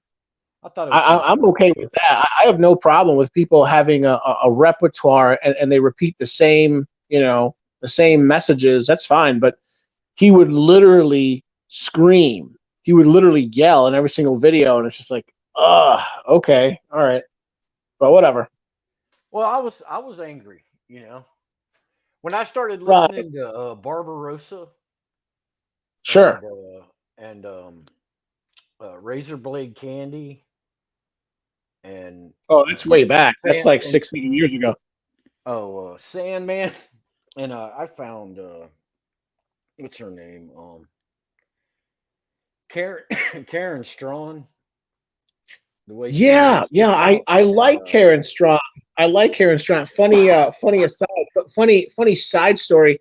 I was lurking. I was surfing the internet, and I I was looking at a channel that had nothing to do with men's rights, nothing to do with MGTOW, nothing to do with the honey badgers, nothing to do with any of that stuff. It was a pest control channel, and they were, I don't know, it was some episode they found like some honey, or what are those called, like a hornet's nest. They found like a hornet's nest in some lady's house, and she had made a comment, and it was a fresh comment. It was like a day old, and I wrote to her, and I was like, "Hey, Karen Strong, it's a pleasure to see you." So it's just interesting, I think some of us have similar interests, but yeah, she's still out there. Yeah, I haven't seen her post a video in a while. Yeah, her stuff this is. other woman. What's this other woman from Canada's name that does the Lighthouse Project? I think you're talking about Professor Janice Fiamango. No, that's not it. Oh, is that the woman who works closely in the legal field, and she's trying to get the laws changed? That's her. Is that Diana Davison? Yeah, Diana Yeah. Davison. I watched that video she did on that guy that his girlfriend or whatever was trying to kill him, and the police were interviewing her, and I was like, God, wow, that is so insightful to how women behave. That's so manipulative. Yeah, that's so manipulative. I gotta say, that Diana Davison, she looks a little old now, but man, 15 years ago, I would have done something to her, Anyway, there's something about her even today, probably that's like makes really her cute, charming. She's super cute, charming. Yeah, something about it. I don't know. I think Game recognized Game, but I'll leave it at that. Do you have a MGTOW story? If you could tell one story to the community, what brought you to MGTOW? Did you I just told you though. Just just your experience. Okay. Well, let me ask you a couple questions. Have you ever been arrested for domestic violence, anything like that? No. Well, I mean, the closest I came was right when my ex-wife was basically trying to make it really clear to me that we were splitting up. Yeah.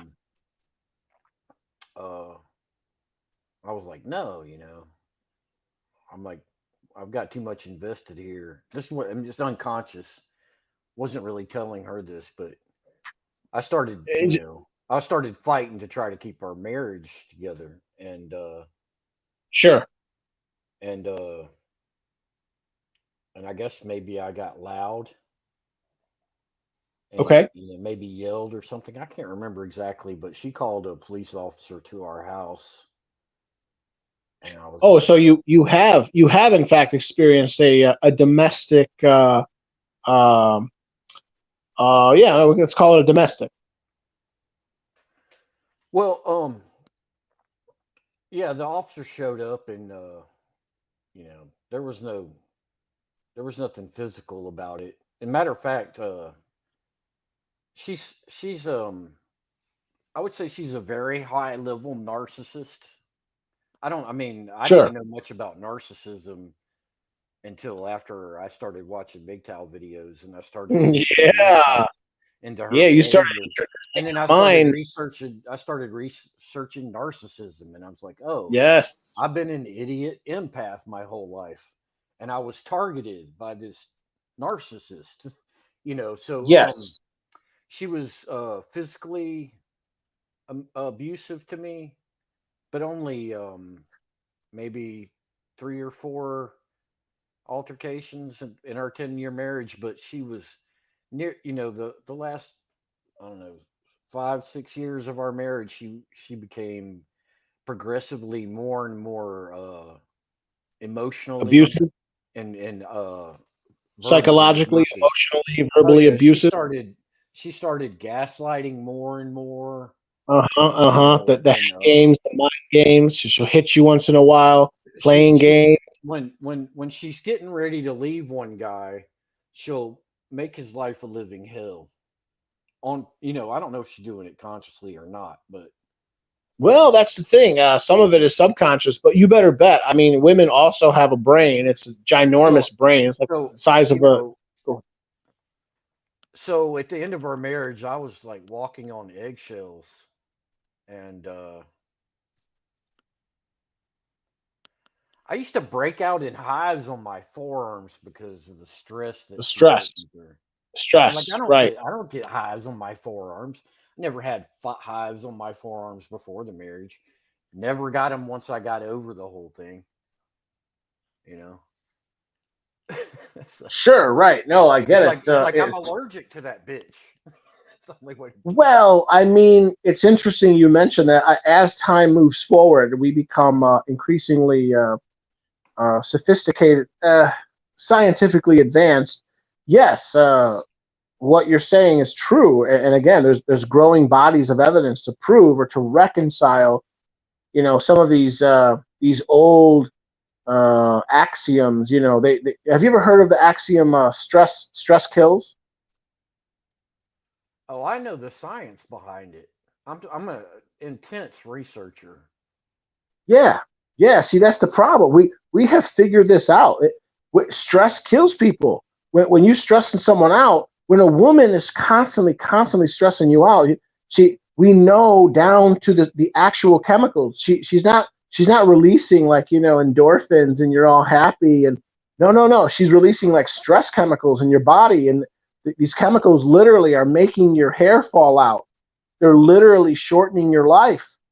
They're literally killing you. And it's like, now that we have the science, why is it politically not expedient to be able to say, hey, we can prove that women cause men stress? You still can't do that. You're not allowed to. So, you know, What makes you think you're going to say some shit like that and it's going to go over well in a giant, you know, we live in the Borg, the gynocentric Borg. It's like you were born into it. It's not like they had to coerce you. It's like, right. here We were you born are. into it. You're part of the system. You're part of the matrix. Right. So Make the the way thing the way I happen. see it, the way I see it now is essentially correct. We're born into what you could call like a slave system, a Borg, a You don't just have to collective. say it's like that. It factually, actually, literally is a slave Yeah, system to enslave yeah, men. bro. It's the Matrix. Now I've become convinced that at the very very top, I don't know who it is. Is it the devil? Are they reptilian humanoids? Yeah, I don't know. I I don't believe know about all there is some entity, and that. Could be. I would definitely call it Lucifer or Satan. I mean, that's my perspective. You can call it It, whatever it you could want. be. Just It call it could be. entity. There's an You entity can out call it. there. You can call it whatever you want. But one thing we can, as men anyway, one thing we could all get behind is there is a system of control. If that's true, and I think that there is, I think that men have a moral duty to come together, to organize, exchange notes, figure out what's going on, and then once we figure out what's going on, we need to start taking action. And that's Well, where what do you that's mean? What do you mean specifically about what's going on? well, like I Because just said. Go it's ahead. very, very complex and It is convoluted. There's sophisticated. It's sophisticated. so many factors. I mean, over watching MGTOW videos and these philosophy videos for 5 years, I see people going off on all these different tangents, and we're not keeping it simple. You know, we can go I'm off sorry. on I'm sorry. I didn't hear you. Can you speak up a little bit? We're not keeping it simple. We're not keeping it civil. I can't hear you. right. We're not keeping it simple.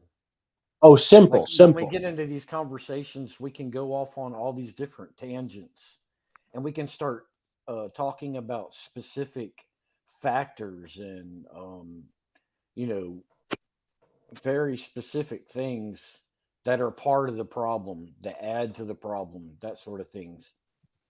Like if you looked at it a very gigantic math problem with all these different fractions and numbers and divisions and multiplications, it's very it's very hard to look at it as a simple thing. Sure. I guess I agree with that. But I like the way you So put it. I like the way you put it. You said it was a system of enslavement, basically. Just two words. It's pretty simple. yeah, right. So I mean, at its core, it's slavery. Okay, but if I were to expand on that, I'd say it's a system. And then if I were to expand on that, I would start talking about things like institutions and laws or policies. Mm, you know, it's like a multi-headed hydra. There's all they're coming at us from every angle. It's full spectrum dominance. They don't just attack us, using the culture. They attack us using the laws. They don't just attack us using the laws. They attack us with religion. They don't I just want, attack us with religion. I They want to attack share. us on the I want to economic front. share you. I want to share with you an idea that I had earlier today. I was just Sure. sitting out in front of a convenience store, consuming my first bit of caffeine and nicotine for the day. And I just sit there in the parking lot and watch people go in and out of the store and think. And I don't know. I was thinking of this movie called Confidence. I don't know if you've seen it, No. but it's about these grifters. These grifters, and they set up these elaborate plans Right. Right. to That's get to that's get where we get something the out of term. a mark. They called him a mark. Yeah, we call it a mark. Yeah, that's where we get the term a con man. A con man. The word con comes from confidence. That's what a Exactly. con man is. It's a confidence man. It's this person who labels you as a mark, and then they build a rapport with you, or they build a relationship with you, wherein they try to build up your confidence in them, and then they spring some sort of elaborate trap on you, or they get you to spend time to do something for them, or they get you to spend money. You give them, you hand over money, you hand over legal power to them. Yeah, all that.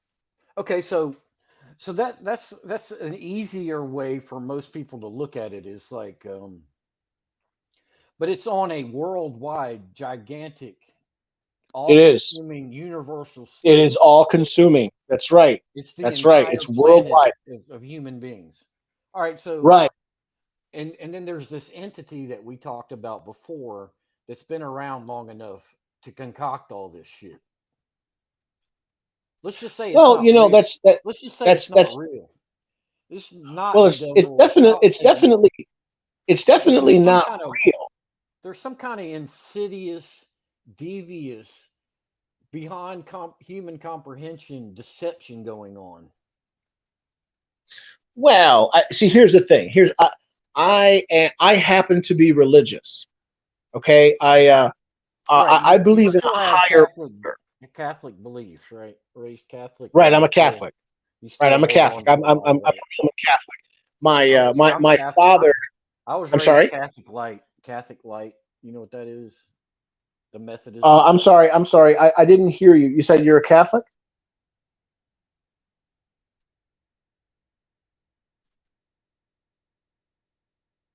I'm sorry. I'm sorry. Thread, are you there? Thread. I can't hear you. Are you there? Catholic light. Oh. I can hear The you now. I can hear Methodists. you now. I'm sorry. Go ahead. I was raised Methodist. Oh, I see what you're saying. You're making a comparison. You call yourself a Catholic light, and you're a Methodist. Is that correct? Check, check. Oh. I lost you for a I second. I see can my hear you now. audio on the screen, but I can't hear you. Okay. Can you hear me now? Okay. I heard you a second ago, but it seems like you cut off for a second.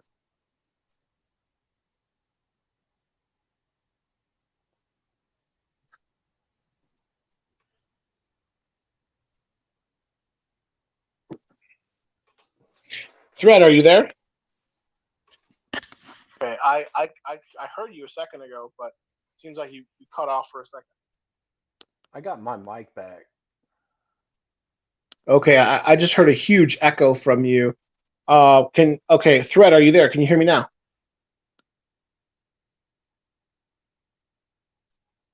No, it seems like you're not there anymore.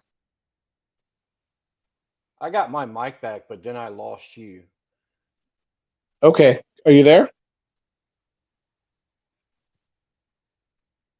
Thread, are you there? I'm gonna drop out and come back in. Sure, sure.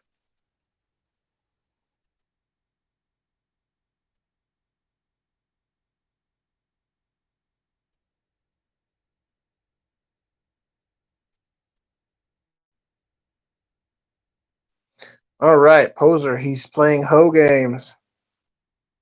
F that dude. He's a loser. Move on. Fluffy girl. PDR. PBR. It's on the internet. John speaks the truth. He stole them from his parents, yo. Mm-hmm. Oh, let's see. Y2J. Hey, MGTOW Cowboy, what's up with Jesse Lee Peterson? You owned him on that call. You know, I mean, what was that whole thing was ridiculous. Listen, what was I going to do? He didn't give me enough time to defend MGTOW, to even describe what MGTOW is properly. He was making all sorts of assumptions. He kept cutting me off. I like Jesse Lee Peterson. I like a lot of what he says. I just find it just a little hypocritical that he never got married. He never got married, and he never lived with a woman. He's basically a MGTOW. And then, but he'll still criticize me and say, "Oh yeah, you're a MGTOW. MGTOW are dumb, and you're dumb. What was he saying? He was saying MGTOWs are losers. Man, he just kept calling us losers. I don't know if you guys saw that, but I don't know. Anyway, I'm waiting for Thread. I'm waiting for Thread to call back in. I hope he jumps back in. Y2J, is Jesse Lee Peterson a sell? LOL. LOL. He really seems sad, to be honest. Yeah, I don't know. I think he's 70 years old. I don't know that he's particularly interested anymore in getting married. So, if anyone else wants to call in, please feel free.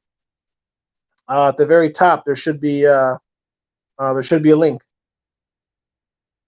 Okay. Let me see here. Oh, it says repost link. Okay, I see you. Okay, you know what? For the love of God, I'm gonna repost it right now, bro. Get ready. Oh, let me see. It's gonna take me a minute. I gotta turn the light on. Sometimes it works, sometimes it doesn't. I'm having to do it manually. So let's see. Go to more. Post comment. HTTPS colon // StreamYard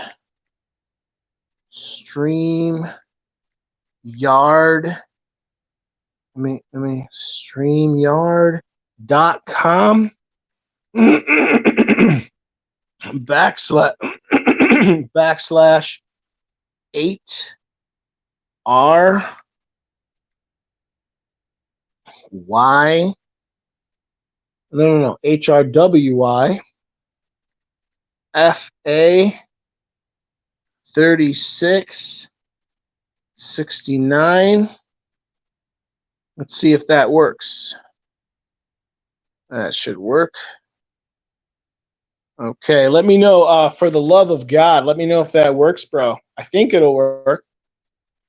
Anyway, I got a quick joke for you guys while for the love of God jumps back in. What do you guys call 6 women standing on their heads with their legs spread wide open? I'll say that again. What do you call 6 women standing on their heads? What do you call 6 women standing on their heads with their legs spread wide open? A 6-pack of Schlitz. Get it? Okay. All right. Looks like we got Thread back. I'm gonna bring Thread back. Here he is, Thread at the stream, coming back in 3, 2, 1. Here we go. I think he's back. Let's see. All right. Hello, Thread. Are you back, bro? Yes, sir. Thread, it's great to have you back. Can you hear me? I can hear you. Yeah, you're coming in loud and clear. Excellent, excellent. I always try to speak nice and loud. I'm kind of a big dude. I think I have big lungs. That helps me. Okay, so to continue, my headphones and mic have given a lot of feedback in the past. So yeah, but that's mostly with Discord. I've never had a problem with Google Hangouts. I'm glad they came back. sure. Yeah, I'm still learning all this technology stuff. I'm not particularly savvy. Are you tech savvy? You play around with computers and stuff like that a lot, electronics? Well, you'd have to rate that on a 1 to 10 scale, or maybe 1 to 50 or something like that. Well, let's say on a 1 to 10 scale, I consider myself at least like a 3. With a 1 being like I know how to use a transistor radio, and a 10 would be like I'm like a world famous, world class hacker who broke into the CIA multiple times or something.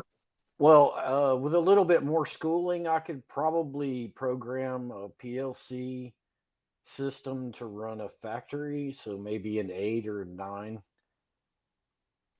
Oh wow, okay, so you know your way around a computer then.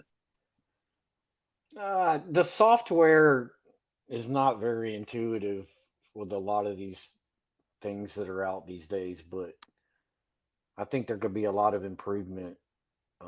There's definitely a big room improvement for the regular person to, understand what OBS is and, virtual private networks and all that stuff. I mean, Sure. Okay, so I can already tell just by the language you're using, by the parlance that you're spitting. You probably know more about that stuff than I do. That sounds well, great. I got a decent education from becoming an electrician through the union.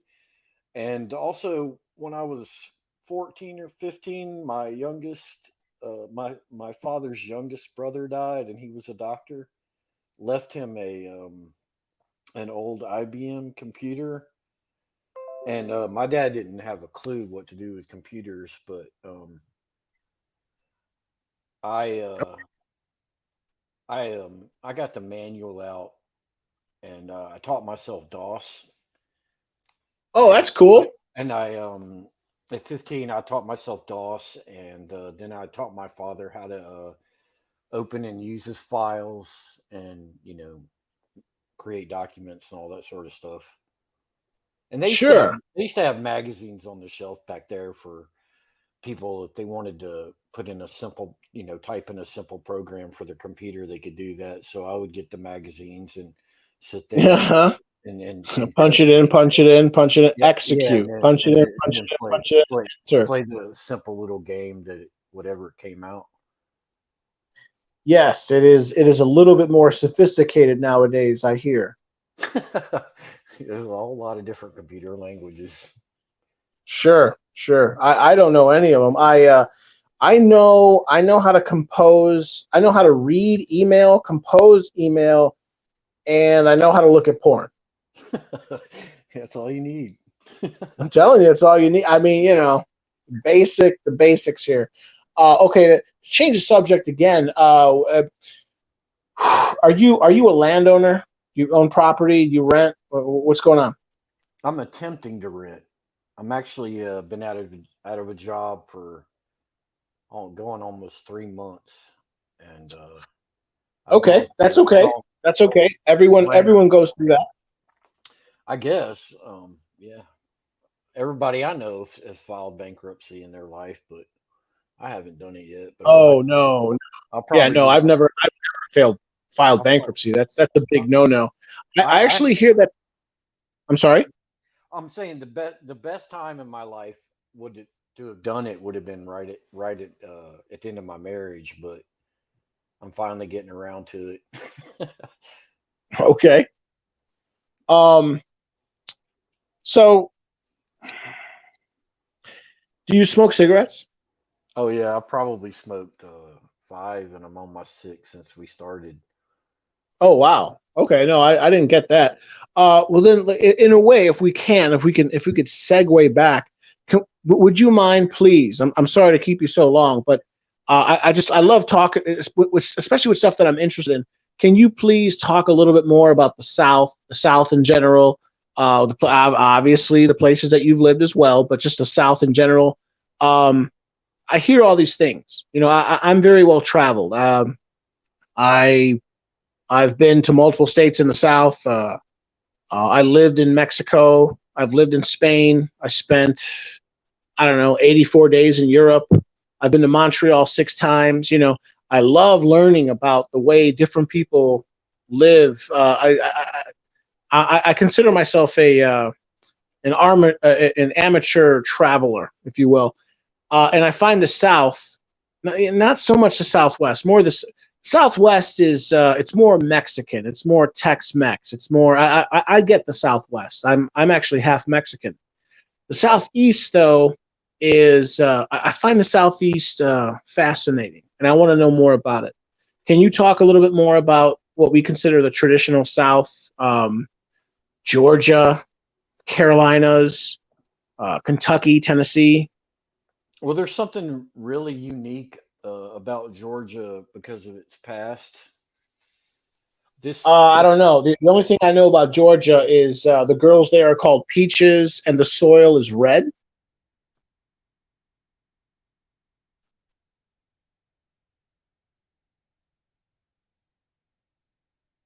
Uh, Hello, Thread, are you there? yeah. Okay, do you hear me now? Yes, I can hear you. My USB port is the it's not it's It not looks staying like it sounds like it's a little finicky. it's not staying together. I need to throw these headphones out and try something different. But okay, Okay, well, Georgia. go ahead. I'm sorry. We're the peach state because we have a pretty decent sized peach crop, and Oh, I didn't know that. I thought it was referring to the nice fuzzies that the girls have between their legs. there's nothing special or different about Georgia girls, as far as I know. You know, That was a joke. I'm sorry, because they say a Georgia peach or a Southern belle, and I'm sorry. Go ahead. I mean, you would be lucky to find any ladies down here in Georgia that embody that perception you have. Right, right. See, and that's the thing. You have to understand there's a lot of like preconceived notions, like people from the South. Okay, people from the North, we have certain perceptions about people from the South. Um, there's this idea that like people from the South are uneducated. There's this idea that people from the South are hardworking. There's this idea that people from the South are just go down the line. Hardworking. The girls are pretty. The girls are conservative. You guys are racist. You all chew tobacco. Every third person has a truck. That's hilarious. Everyone got their first shotgun from their daddy. Um, there's all kinds of ideas, but like there's this idea that like Southern girls they're in better shape. They're skinny. They're more conservative. Is any of that true, or has all that changed? Was it ever true? Well, I would say that quite a few women here, at least, they their politics usually follow whichever man they're after. Right, It's right. it's The very chameleon. chameleons. There's plenty of chameleons down here. They're not that much different. I would say my ex-wife was a feminist, but would she'll go with whichever man she wants to be with. If she'll find out, if he's a real conservative Republican, and she'll try to behave the way that she thinks that he will like, and you know, all that sort of stuff. She's after the resources, so whatever it Right. takes. Right. You got it. And my oldest sister really loves her husband, so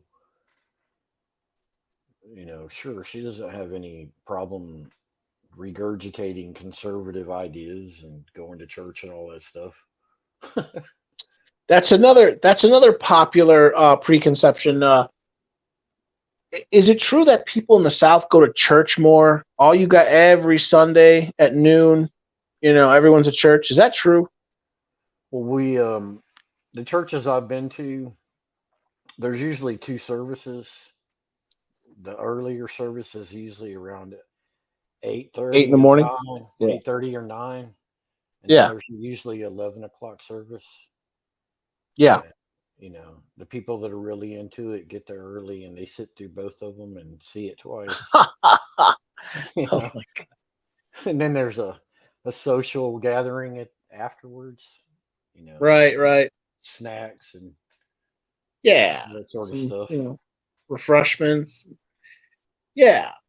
I was trying to tell you when my mic first went out that I was Catholic light, raised Methodist. And Right. then now I don't even and there was a time when I considered myself just a non-denominational Christian, but now I don't even consider myself Christian. I just consider myself a believer in something very close to what's in the Judeo-Christian books. Okay. I don't look at the Bible as one book. I see a collection of books. The Old and New Testament are made up of different books written by different people. Some of them are real short. They're more like articles. I've done some biblical, Bible research. So I know that there's books missing. I believe that the Book of Enoch is definitely tied in. Several. Sure. The Book of Enoch is fascinating. I've read the Book of Enoch. Do you know what it talks about? It talks about the fallen angels, the Nephilim. Yeah. No, you're getting it. Yeah, it's this whole chapter they did not include. It supposedly, it presupposes the idea that there's like some sort of extraterrestrial, interdimensional, whatever title you want to use, intervention in humanity by these I don't know, these godlike creatures that sort of came down and they're fidgeting with us. Well, I mean, I can certainly see how our technological progress has advanced so far that if I went back a certain amount of time, that I would be considered a god. Just things that are common sense to me would completely blow them away. I could probably teach AC theory, DC theory, and they're just theories. It's not like I can show you an electron spinning around well, maybe if you have like an electron microscope, but I can draw it for you, but I can't show it. I can't see it with my own eyes. I can imagine it. Right. It's not like anybody can. We can all just imagine it. We can't see. I mean, we can show that we do have technology to show one individual atom, but after that, it's all speculation. I mean, I don't know how these academics keep going deeper and deeper and deeper into smaller stuff than a quark. Sure. Why do you want to go past a quark? You're just wasting time here. They're trying to find. Right. Quark is subatomic now. Is that where we're at? They're trying to find something they call the God particle. Like, what the hell? Sure. You could ask the people. You could ask the people that start about that. How is that even practical? What about the homeless? Why don't you spend more time trying to figure out the homeless? Why do we have these people living on tents underneath the freeway? Don't worry about the God particle.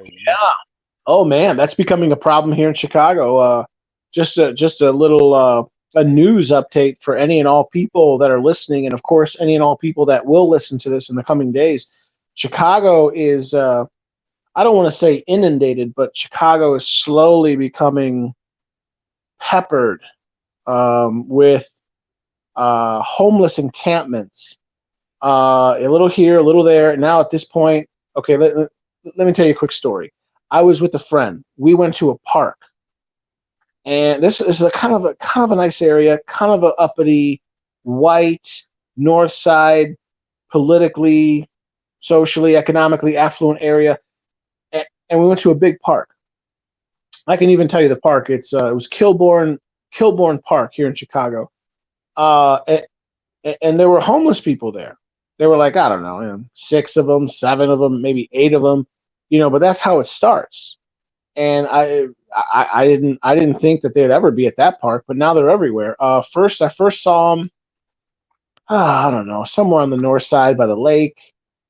Now they're all over all the little viaducts or the overpasses on Lakeshore Drive. Now they're on the south side. You can see some of them off the highway. Now they're even on the north side. So I mean, So this what you're country's saying is falling apart. what Go I ahead. hear you saying is now is you have a your own version of Venice Beach or Skid Row. Yes, you got it. You got it, bro. You seen Venice Beach then and now videos and Yeah, bro. Yes, I have. In fact, just for fun. I mean, I Skid consider Row. myself a very eclectic person. I love learning, or an intellectual. Learning for learning's sake. And you just watch these videos of like Echo Park, Venice Beach. Southern California is just swamped with these whole communities. The city will bring in like 2 or 3 porta potties, just so the people won't piss and shit in public. And it's like, whoa, the hell is going on? You know, I, I think MGTOW is a symptom of a much larger problem. And I think that we're going in the right direction, but there's some people going in the wrong direction, and those people are going in the wrong. What I see is MGTOW men are not new to Earth. There's always been a certain percentage of the population that is very perceptive and they don't really know how to explain it to others necessarily. They just decide to not get married, not have children, and not to cohabitate for their own well being. And marriage is not for them. They were considered confirmed bachelors and all that sort of stuff. Maybe some of them were, Sure, sleazy chads or whatever, and the like you, milkman got around. the milkman. There you go, the postman. He's got a Yeah, special delivery. He's got a but big but package. now but now that we have the internet, and Barbarossa and what's the other guy's name? The early philosophers that started putting it on the internet and sharing it with others. Spetsnat.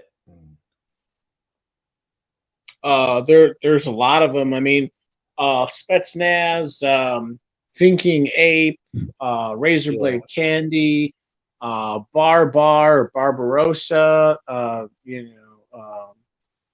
I don't know, So Messenger. anyway, so the internet is basically the catalyst for the explosion of the philosophy.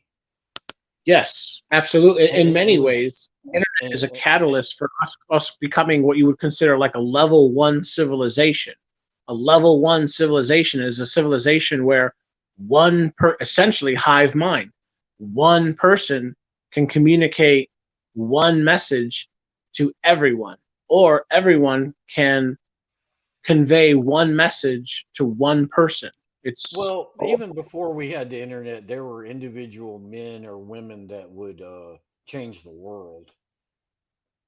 Um, yes, but all I'm saying is because of the internet, the internet has fundamentally changed our existence. That's what I'm saying. like the precursor, whether you consider it mythological or not, was how Christianity spread over the earth at a super rapid rate. Sure. Because part of the message was to spread it to the corners of the earth, and that was one of the tenets of what you should do. Sure. Right, And right. That's what. there apparently there were firsthand people that saw him after he was resurrected or whatever, and you know that sort of thing apparently only happened once. Well, I mean, there's other stories of it happening in other religions and stuff too, but I don't know. I believe. Well, now that you say you don't know, let me take a second. There's this hot chick that I banged, and she just walked through the door right now. She's I think she's from northern India. She's my Punjabi mummy. She's my Punjabi mummy. My Punjabi. Oh no, wait. No, I'm sorry. That's just a figment of my imagination. But I think someone may have joined the chat. Is OTS Factory there? Hey, Koi, how? Hey, OTS, what's up, man? Live from India, man. How's it going?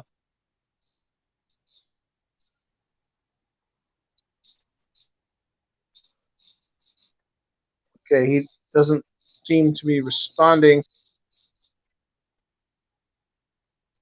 Oh, okay. So Okay. where do you want to take the conversation? Is there something? He dropped. Okay. Um, yeah. So, whatever you want to talk about, because you happen to be from the South, I wanted to just grill you about, like, tell me about the South. Where Oh should yeah, I move? that's what Where we is it nice? Where are that's the what we're jobs? talking about. That's All what of we're you talking have about. guns. Is it true that, like, you guys just have more freedom? I'm from Chicago. I don't know that much about Chicago. I'd like to visit. Yeah, no, it's nice. It's not you're not missing much. No. I mean, it's nice. It's not. You got the downtown district. It's nice. Let me try to add him again. He kind of fell off. Listen, OST Uh, Factory. Do me a favor. Just kind of stay. hey, Just kind of stay in the street. Yeah. OST. yeah, Listen, do me yeah, a I'll do favor. my best. Yeah, Yeah. I'll do my Do me best. a favor. For the first like 2 or 3 minutes, just hang out and chill and listen, because because you're so far away. Let the connection normalize. So if you can, just for a couple minutes, for 3 or 4 minutes, just hang out and then listen. And then once you notice that the lag has gone, then you can kind of jump in. But yeah, you're on the stream. You're on the stream. Okay. And So also anyway, Got it. return. also Thank make you. Thank sure you. also make sure that your YouTube channel or the YouTube window you have open is muted. Yeah. All those little tricks. All those little tricks. Okay. So Um, yeah. So, Thread, if you can talk to us just again a little bit more about, like, the South. I mean, you're. I think you said you're 51. I'm 37. I'm sorry. I just turned 38. Talk to us about the South. Your Okay, travels. well, specifically about Georgia, where I spent most of my time. Sure. It used to be a prison slash mental institution state where we still have the buildings around where they would send the criminally and socially insane people. There's a lot of prisons here. There's prisons that are in ruins. This is where the least of society was sent to. Um, Okay. I don't know what year that changed or what years of time it changed, but now Atlanta is a very progressive liberal city. Um, Right. So we have when we I have think when we I have the think of busiest. Georgia, I think of Georgia, and then I think of Atlanta, and then I think of, what is it, to the northeast? What is it? Northwest. You got Rome and you got Athens. I can't remember. Go ahead. Okay, so we have not the biggest or largest airport in the world, but the busiest, or it was at one time, Right. over very many years. And I've spent a lot of time at the airport, you know, doing what little travel I did, and mostly recently doing electrical work there. And if you just hanging out in the concourses or the food courts and stuff like that, you see all sorts of different people, um, from anywhere and everywhere come through here. Um, Sure. I mean, it's possible. It's possible you saw OST Factory when he was flying through. When he was flying through Atlanta. Maybe. I don't spend all my time there, but I've spent a considerable amount of time. I mean, there's Sure. many Georgians that have never, set foot in the ATL airport. And the ATL. That's what you guys call it now, huh? That's what I I hear call that. it. I Yeah, don't that's want what to I hear. call it because it's got a long ass name now. Hartsfield Jackson. I don't know. Mexicans just call it Atlanta. Atlanta. Yeah. Es Atlanta. You know, it's almost Atlanta. Okay, well, that's cool. Tell me more about the South. What states do you like? What states you don't like? Is it true you guys are not as backwards as you used to be? Is Alan Jackson correct when he says that? What kind of music do you like? Is my country so father- popular? My father was from upstate New York, and some of the deep South Georgians here that have spoken with me have asked me, "You're not from around here, are you?" And I'm like, "What are you talking about?"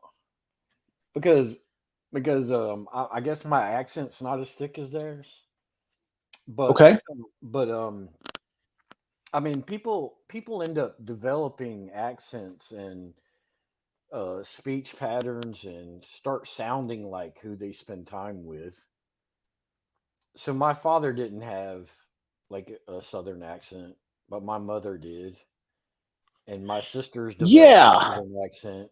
My sisters developed Yeah. a Can southern you accent. can you talk about that for a second? Let me ask you this. I mean, would you say people in Atlanta? This is my understanding, and I admit I don't know what I'm talking about. I do not know what I'm talking about, but I think that people from Atlanta, they have less of an accent. But if you go to some of these small towns, the accents become stronger and they become more unique. Oh, Where I can give you an example sure, go ahead, of go ahead, take it away. Take it away. an apprentice electrician that I worked with. Can you still hear me? Absolutely, I can hear you loud and clear. Just speak a little bit louder. Okay, so this electrician, his English and his accent was so bad that I mean, I'm already kind of deaf and hard of hearing, but I can read lips. I'm so deaf that I can actually read lips. But Where was he from? this guy, I'm not sure what part of the South he's from, but his southern speech.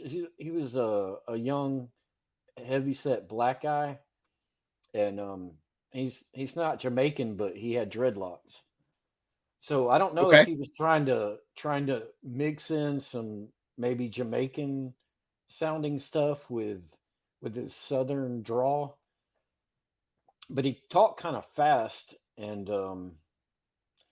one of the reasons that had a hard time understanding him is I didn't realize how country he was. Okay. Like I'm pretty much from Metro Atlanta suburbs, and I got a fairly decent high school education, and so we had a really hard time communicating. But So he was but even more southern than you. I mean, your boy, you got you got boys from the hood, but then you got boys from the woods now. well, I mean, I haven't run into a lot of real country black guys. I mean, they already have their ebonic black sound, and then there's also this country mixed in with it, you know, from just people they live around. Sure. And they're not articulate, they don't pronunciate and enunciate the words that in a way that I can understand them, like my teachers did in high school. So one time he said, come on now, Derek. And it came out something like, come on now, Derek. Right. And No, I was like, it's when I huh? finally understood what he What? said, nobody that we worked with was, saying, hold on, Marcus, let me tell Derek what you just said.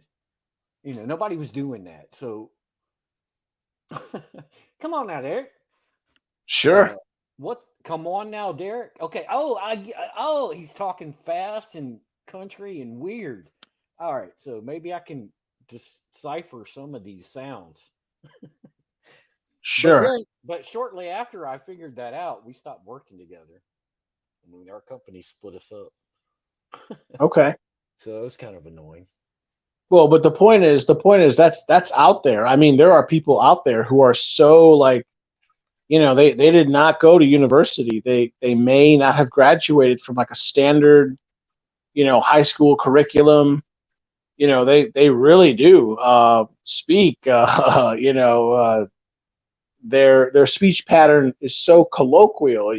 You can't understand them sometimes. Yeah. Well, and then there's these other situations where, like, there's this traffic reporter here in Atlanta. I don't remember her name, but she was on air for several months, and in certain words, she wouldn't pronounce a T or something like that. There was a consonant in certain words she would pronounce, and when she pronounced her last name, she would pronounce the consonant in her last name. But these other words, she wouldn't pronounce it. And I'm just like, oh my God, how do they put this person on air? On purpose? After several months, I noticed that it was corrected. I noticed that maybe she got like a speech coach or something to help her out, Possibly. And it was just this one consonant. It's not like she had several different ones or anything. Anyway, I noticed stuff like that, and okay. I want to go off on our radio down here too often, but I mean, there's one thing. There's always this one point that I always want to make a video about, and there's a couple of competing diamond stores, jewelry stores here in Atlanta. Okay. And they spend a lot of time making fun of each other on radio commercials for several years. They don't do it too much anymore, but they still both play radio commercials. And if you live in Atlanta and you've lived in Georgia for some time, you've heard of these two companies. I won't mention their names. And I'm just no, it's okay. I'm like, can you please stop with your annoying jewelry commercials now? It's like everybody has to know. But there's always new people coming in, and new people turning 18 and thinking about getting right. No, when I think of Atlanta, I mean, it's a major metro area. There, any given day, any given week, there's thousands and thousands of new people moving in. There's people moving out. There's oh my goodness, tens of thousands of visitors, of course. But it got me to thinking about making a video series of reading between the lines, and I was just going to make short little videos about these insights that I have. And one of them is about these diamond commercials. It's like people don't think about it. It's completely out of their minds that when you go into one of these stores, that included in the price of your diamond are these commercials, which I hate. Yes, I'm of course. so annoyed by these commercials. I've heard them so often for so long. Diamonds are so common. I just want to go stand in front of the stores with a sign saying, "Please speak to me before you go and buy it, before you purchase anything in there," and tell people, no, you're about no, for a radio commercial. I don't want yes, you're about to pay like 1,700% over what it costs to mine it. Yeah, no, right. It's a total scam. If I can just, the radio commercials are included is my point, though. That's reading between the lines. So, if I can that's down here in the South. Yeah. If I can real quick, I just want I want OST Factory to chime in for a second. OST Factory, are you there? Yep. Okay. Just wondering if you can hear me all right. Okay. Yes, it looks like the connection has smoothed out. It has leveled out. OST Factory. Great. I want to ask you a quick question. Because I'm very fascinated with certain aspects of Indian culture. And of course, you're from India. I remember learning in my travels that not the number one producer, but the number one importer which basically means the buyer of gold in the world is India. In fact, That's right. yeah. In fact, I thought I remember hearing that in India, of course, we're all MGTOW guys here. They say in India, it is traditional for anyone who's getting married, there has to be like a presentation of gold or a dowry or something like that. Can you please take a minute and explain that to us? Is any of that true? Is it true that Indians like gold? I've met many Indians here in Chicago. They make fun of me. They laugh. They say, Joe, you're a slimy scumbag. You're a slimy Mexican scumbag. You only have 14 karat gold. All the Indians, they all like 18 karat gold, 22 karat gold. Can you talk about that OST factory? Yeah. So, okay. So let's go back a little in history. So what used to happen was that India used to be very rich in gold. So we had a lot of gold.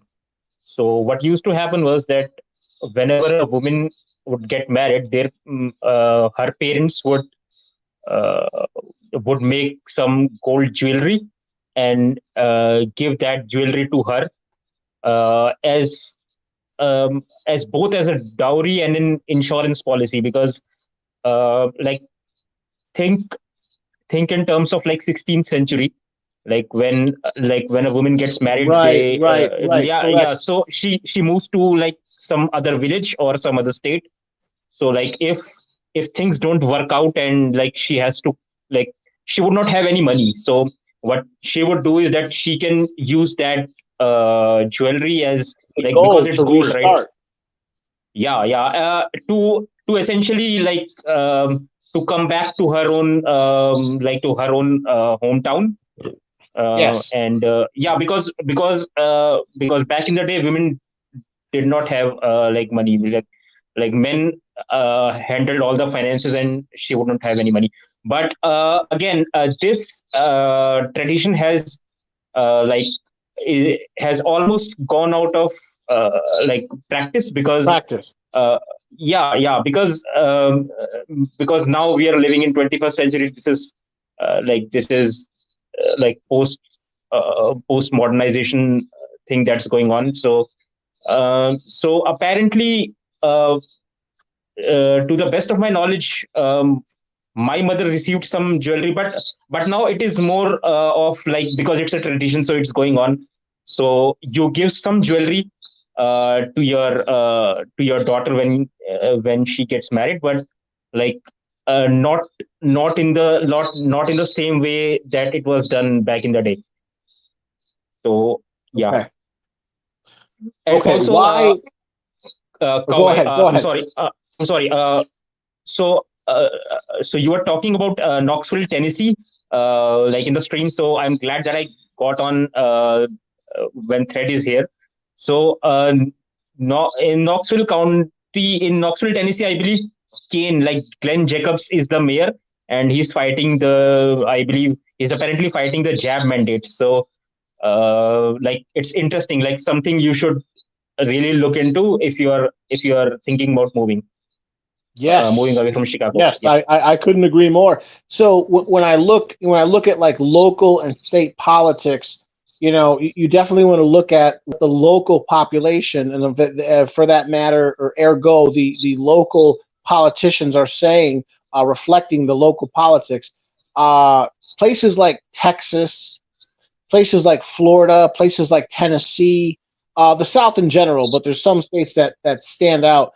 They're very, very opposed to some of what's going on the federal level when it comes to politics with the United States. Yeah, that's why I have an affinity for that. I'm attracted to that sort of politics. So yeah, I mean, I'm getting to the point now. I'm getting ready to move. I have enough money now, but I haven't made the leap yet. When I decide to move, it's the biggest decision in your life. Where are you going to buy property? Right. And these are things that are on my mind anyway. So OST Factory, let me ask you another question. It's a similar question, but it's slightly different. Why do Indian people Why do they like gold so much? Number one. Number two, why I notice when I speak to the Indians, and again, there's a lot of Indians, Indians slash Pakistanis, whatever. I actually consider you guys the same people. Why do Right. you guys like high carat gold so much? You don't like 10 carat, you don't like 14 carat. 14 carat is very popular here in the United States. All of you guys roll like 18 carat or above. Is it a cultural thing? Yeah, because like you said before, that if okay, let's go by with our last example. Let's say if you have a daughter and you're in India and you're marrying her off, and if you gift her 14 carat gold jewelry, she'll be ridiculed at her like in-laws place. Yeah, because you'll be considered cheap, a cheapskate. You're So considered cheap. So 14 carat is laughed out of the room. Minimum 18 carat. Is that how it works? yep, 18 carats and above. Okay. Yeah, so Wow. she'll be ridiculed, like what, your parents can't afford 18 carats, like, is that how it goes? So yeah. Man, that's rough. And That's rough. Okay. yeah. Yeah, Yeah. I find that fascinating. I find Indian culture fascinating, but part of that is also what I would just consider gold culture. There's a whole culture behind it, and everyone's in on it. The Italians make fine gold. The Indians are known for making some of the finest gold in the world. But Can I interject a I never question? understood why Indians love high carat, high Can I, purity gold so can I, much. can I interject a question? It's a Oh yeah. speculation. Oh yeah, So, yeah, yeah, yeah. What's up? Go ahead, bro.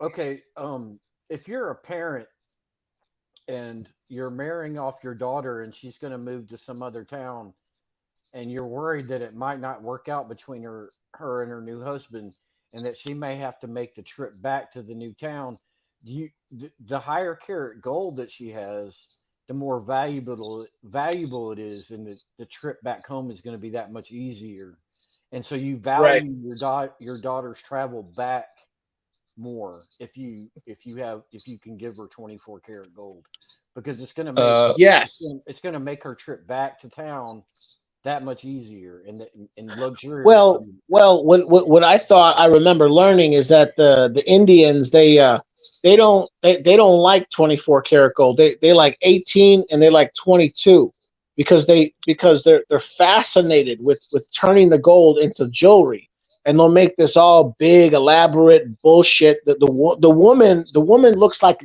Mr. T. She's walking Well, down the street with like $10,000 with fucking gold on her chest. is it is But it yep. but if it's is it if it's because pure gold, it'll it's smash too to soft? pieces. But It's too yeah, it's too soft, and soft, you too can scrape soft. it. You can scrape Yeah, 24 karat into little pieces with your fingernail, something like that. right, right. But even if you just add a little bit of admixture to it, like 22 karat, or I say the Indians, I say 18 karat, 18, 20, 22. It when you add you harden it. I'm sorry, I lack I lack the lexicon. I lack the words. When you add a little bit of other metals to it, it keeps it nice and hard. It doesn't dent, it doesn't break, it doesn't snap. And I these don't know women what run around with chains on their these Indian women run around with gold chains on their neck. They got like it's they got like $2,000 chains.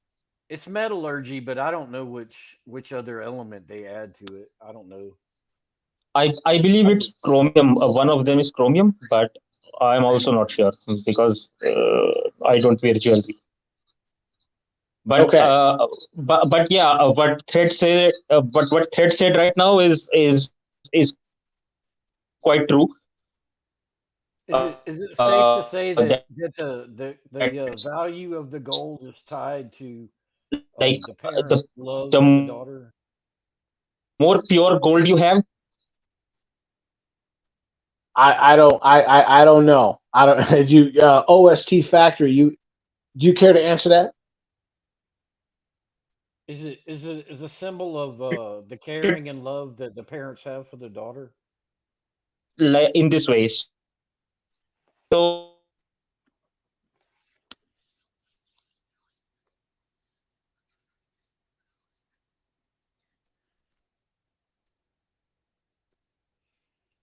Check.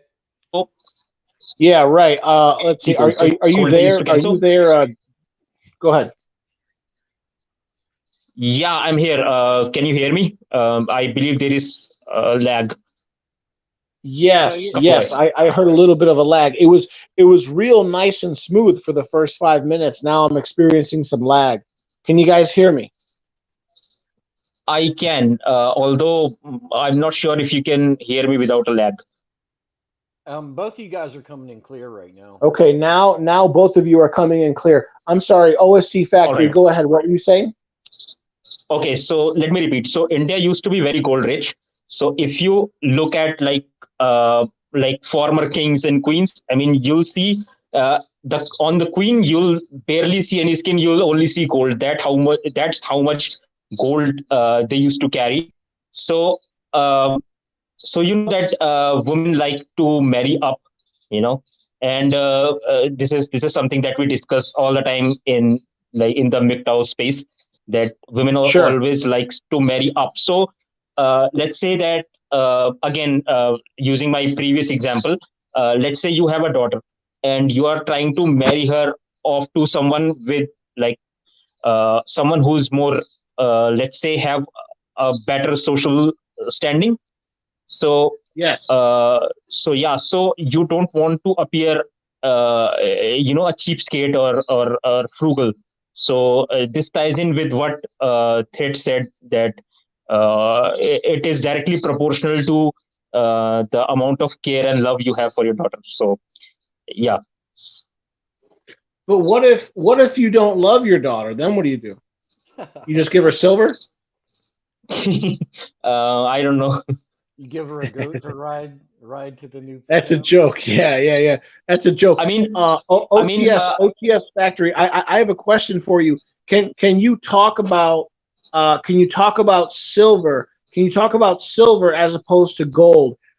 Again, I consider myself an educated person. I claim mhm. to know, right? I've read about India. India's a vast country, blah blah, culture, everything.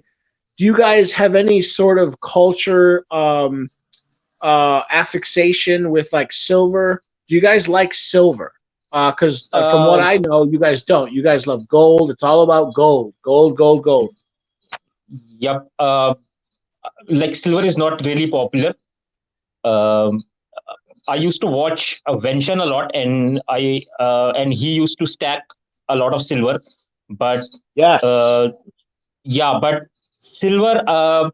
The only people who buy silver in India are probably who are trying to make an investment and try to make some profit, or like during festivals we give out these small silver coins. Like if you have a small company with like 10 or 12 employees, you'll give them small silver coins Yes. with like pictures of like different gods to your employees on various festivals. Okay. Okay. I'm just curious. So I'm just curious. that's to my knowledge, that's about it. I come from I could say a multi-ethnic background. My mom is German, but my father is Mexican. If you know anything about Mexican culture is we are we are enamored with silver. Mexicans love silver. In fact, for I don't know the last 200 years, for the last 300 years, Mexico was the number one silver producer in the world. The majority of like 70% of the entire world supply of silver came just from Mexico. So Mexicans love silver. All Mexican, I have silver. Mexicans love silver, but Indians love gold. And so you could have the Vikings a long time ago, hundreds and hundreds and hundreds of years ago. The Vikings in Northern Europe, the Vikings of Northern Europe, they valued silver more than they valued gold, and there's reasons for that. They were seafarers. Gold, silver has like natural, like antimicrobial, antiviral properties. So they would cast these these containers to carry water on their ships, and it would carry water, and the silver, since it was made of silver, it would kill all the viruses and the bacteria, so they wouldn't get sick, so they could drink from the silver and they would stay healthy, and so they valued silver. But anyway, I'm sorry, I'm going long. Go ahead, OTS Factory. No. I was just listening to what you're saying, and the silver will also kill any vampires they find along the way. Yeah, sure. Especially Mexican vampires. Yeah, okay, go ahead. You have anything? You have anything to say about that thread? The thoughts that I was having was I actually still own a silver necklace that was bought to me by a college girlfriend in Cancun, Mexico, and the silver was a much lower, easier to buy price in Mexico than it would have been Right, in the States at the time, right. and also another thing is I don't know what the percentages are, but a very large percentage of germs and microbes can't live on the surface of silver or copper. Right. You know that because you're an electrician. Absolutely, I know the conductivity levels of the metals too, like gold. Right. That's another interesting connection. Isn't it true? Isn't it true that gold is an excellent conductor of electricity, but it doesn't tarnish? Copper is the standard, but it's still kind of expensive. Aluminum is also an excellent conductor of electricity, but it tends to overheat too easily, and it could burn. It could get set on fire. It could cause a big fire, kill lots of people. Silver is the best conductor of electricity. Is that true too? Actually, water with lots of electrolytes in it is the best conductor. But if it's pure H2O, No, just metals. If it's pure H2O without any electrolytes in it or particles in it, then it's actually a good insulator. Gold has the least resistance. Silver. No. I thought silver. Silver has the least resistance. Cowboy, I believe. I believe thread is right. Gold is a better conductor than silver. And silver's next, though, and then copper. And then I believe some other metals fit in between copper and aluminum. But we actually use aluminum to conduct electricity a lot because it's lighter. All of our power lines, all the major power lines that you see are a large percentage of that is aluminum. I was going to say, I thought we don't do that, or we do, but we do alloys more now, because if you do too heavy aluminum, it's aluminum alloy that because you have to, otherwise it'll burn. There were some famous cases. There was one famous case in the 70s in the city of Las Vegas. There's some big, like 19, 20, 25 story Pleasure Palace casino burned to the ground. Like 70 people died or something like that. What they found is there's a problem in modern, or I shouldn't be talking. You should be talking. Isn't it true? Aluminum is can you talk about aluminum? Can you talk about aluminum and electronics? It burns. It has a lower temperature or something like that. Well, the resistance of the metal is higher, so it heats up faster. Right. But it's cheap. They like it because it's cheap. But the resistance is higher, so it heats up, and then it causes a fire and it kills everyone. You're still going to spend close to what you would spend in copper, but it's so much lighter. And what they do is they just make it a larger diameter for a larger gauge for the amperage. Yeah, larger gauge for the amperage. And it has a specific resistance. The aluminum alloy has a specific resistance, and they just produce the wire size to for whatever the amps that are needed. And a lot of conductors for electricity are oversized. In other words, they will go ahead and spend on the purpose extra money to make the wire bigger, just so that it purpose, just to make sure it doesn't overheat. Exactly. Right. A lot of places do that. Power plants, any kind of government building, when the taxpayers paying for it, they'll, I'm telling you, there's no reason you know, to they're take they're any extra risks. they're spending like they're in Congress. Exactly. Congress is Okay. Okay. doing it. Congress does In it it, for them. Oh, I'm sorry. OTS Factory. Go ahead. I'm sorry. What now? yeah, I was just adding to the conversation that in India, in like really old houses and like old electrical distribution systems, they were using aluminium before, and like our experience was not very good. So to what I know, like to the best of my knowledge, it has all been switched to copper or like some copper alloy, but I don't think we use aluminium anymore. Okay. It's very rare. I must claim ignorance on that. I must claim total ignorance. The only things I've heard about India when it comes to like infrastructure development is like, going back. I mean, you know, oh my God, even back in the 30s, more like the 40s, India started to have electricity. And then, these shoddy, shitty systems. Now big money is spent. You guys are okay. You guys had like a good train system, but then you guys didn't upgrade it. And then going into the 80s and 90s, you could still see these guys, hanging on the top of like a train. You guys see like 100 guys hanging on the top of a train system, hanging off the train. The train's going like 30 miles an hour. And then in the 90s or in the 2000s, your country built the. Have you ever heard of the Golden Trilateral? The Golden. Yes.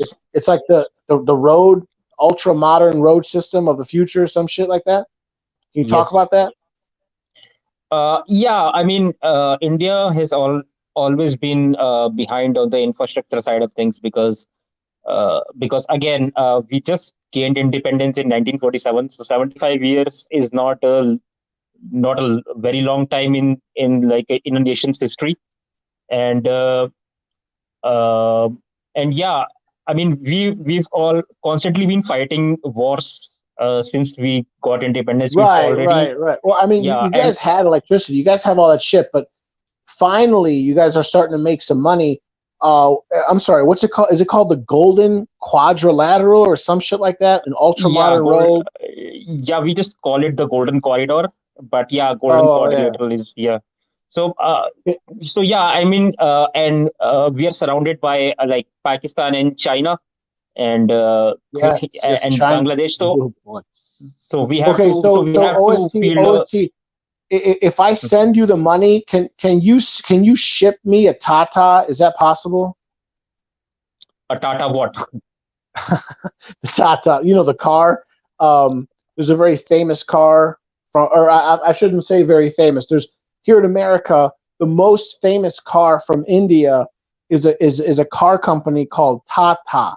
Have you heard of Tata? So Tata is not just a car company. It's along the lines of Reliance. Have you heard of Reliance?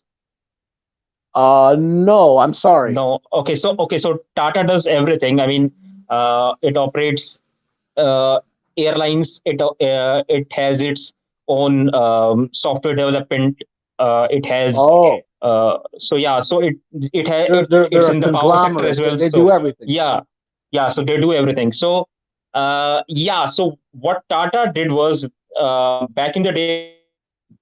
So they introduced a car, like a real, like super cheap car, so Yes. that like even yeah, so even the poor Indians can afford it. Yes. But Yes, it has but it already was a stopped great production. car. I remember I was so fast. I wanted to buy one at first when I had just come out of high school and I was entering college. The Tata, it was a super cheap car. It could only get up to like 65 miles an hour.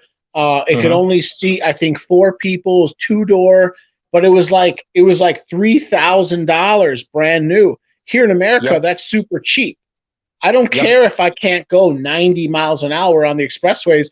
It got up to 65. It had like an internal governor, brand new. I heard there were Europeans shipping it. It was so cheap. there were Europeans buying it and paying the excise tax to send it to whatever, Spain or Italy, and then they could sell it for double, and it would still be cheap by market prices. You've heard of this car, right? The Tata. I understand that there's better versions now, but you remember? Can you speak to this? So the model name was Nano. So the car was called Tata Nano. So Sure. yeah, so they don't manufacture Nano anymore. So Tata was like really behind on the consumer car or automobile side of things, but Tata was like one of the top players in things like your trucks and like the what do you call that, big big what do you call that, trucks, and the thing that has like a shit ton of wheels that carries like heavy stuff around. So Oh what do yeah, you no, call that? we also call those trucks, 18-wheelers, Type 2 combination vehicles, Yeah. big rigs, tractor trailers. You can call them hillbilly big cars. You call them whatever you want now. Yeah. So Tata was a big player. Tata is still a big player in that side of things. But now that Nano has stopped, they have stopped manufacture of Nano. So now they are increasing their presence in this consumers car sector. So now they have introduced like bigger and sturdier cars and like better cars. So now they are competing Yeah, with likes of like the South Korean Hyundai and like Japanese Nissan sure. and yeah. Hmm. Sure, and that's fine, and I like that. But the point I'm trying to make is, I can't, there's no nicer, subtle way to say this. The price of the vehicle was so damn reasonable that it's Hmm. like, well, frankly, it's just such a good price. It's like you got to buy one here in America. It's like you can buy a brand new car for $3,000. I don't care that it can't get up to 70 or 75 or 80. You just buy one. You just buy one for your high school daughter, your Hmm. son. He's gonna Right. crash it anyway. But it's Well, so damn cheap. Like You know what? the Tata was famous. I'm sorry. Go ahead. Go ahead, Georgia. Or I'm sorry. Go ahead, Red. There might be an alternative. I don't know if this is true because I didn't really research it too much. No. But There is no I think alternative. Do you remember? I Do you think remember the Volkswagen Beetle? The only no. alternative is the Volkswagen Beetle. It's the cheapest I car you was could buy. I was going to bring that up because I think the old version of the original German Volkswagen Beetle is still Yeah, manufactured brand new in some place in South America. yeah. That's what I'm saying. That's what the Tata was. The Tata was like the newest, biggest, bettest, or the newest, biggest, best version of what I would consider an evolution of the Volkswagen Beetle. The But I think they're Tata, still made. I still think the old version is still made brand new in somewhere in South no, America. no, not anymore. I think the last country to still manufacture them, I think, was Brazil. Brazil stopped manufacturing them back in like 1994. Well, that's not The too far. That's not too far out. Right, no. You're right. You're right. It's not too far out, but and you're right. They're wow, the 60s, the 70s, the 80s, the 90s. There are literally millions and millions of these little German beetles. Here's a little piece of trivia for you guys.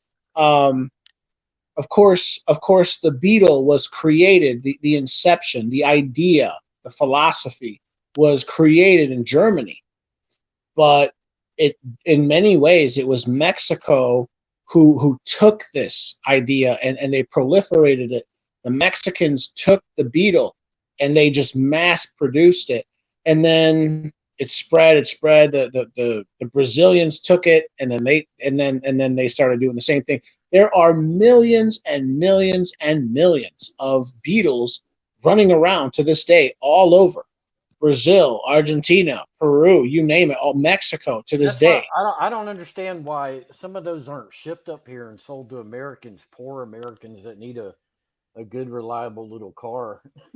They're like keeping them to Right. themselves. It's like they're being Well, I mean, think about it. They have their own market and they need cars too. And like, it's just cheaper. You know, everything about it is cheaper. It uses less gas. Operating cost is less. It's smaller. You know, another go ahead. Go ahead. I'm sorry. Another personal part of that trivia is my very first car was a 1976 Super Beetle. It had a brand new silver Yes. paint job, and Yes. it had a sunroof or moonroof, and manual shift, and it looked like somebody went over the engine with a toothbrush and cleaned it really well.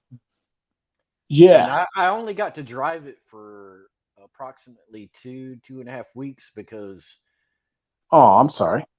there was a young girl that I went to high school with that was driving a Camaro, and Yeah. she failed to yield the right of way, and Yeah. I didn't have time to stop, and I drove the car home, and I really wish my dad was smart enough to not let the adjuster total that car because it would have been totally Right. worth repairing whatever damage was done to it. I mean, the engines in the Right. back, Right. only messed up the trunk, and it was such a beautiful Right. car. It was just frame. It was just body. You just needed a body man, you know. Yeah, and oh my gosh, I regret being born into the family I was sometimes. Okay. No, that's okay. It's just, my dad was just not a brilliant man. well, you know, my father has a master's degree. I have a bachelor's degree, but you know, it's hard. It's tricky. My father had an agricultural degree, and, Sure. but yeah, he was no genius, and I mean, I'm sure he maybe considered it, but I guess the easy thing to do was just to take a check from the insurance company and buy There you go. See that, and that's the problem. That's the problem. You judge your father, and it's easy. And I agree with you. I agree, but you know, now, now you're in a way you're in a position that your father's in. Imagine if your daughter came to you and said, "Let's reestablish contact," and then 1 year turns into 2 years, and then 2 years turns into 4 years. You know, you guys are kind of getting along. You decide to buy her a car. You buy her a shitty, fucked up $3,000-$4,000 car. She crashes it. My child support has already bought her a very nice brand new Subaru Forester. Yeah. No, I agree. The point I'm trying to make is way more than the car that I drive. Okay. But the point I'm trying to make is imagine if you were allowed to have authority over your family and you buy your daughter some fucking not shitty, not a shitty car, a nice car, $4,000, $5,000, $6,000. It's reliable, but it ain't fancy. And then she fucks up and crashes it. And they're saying, okay, you're gonna spend at least $2,000-$3,000 to fix it. Give me money.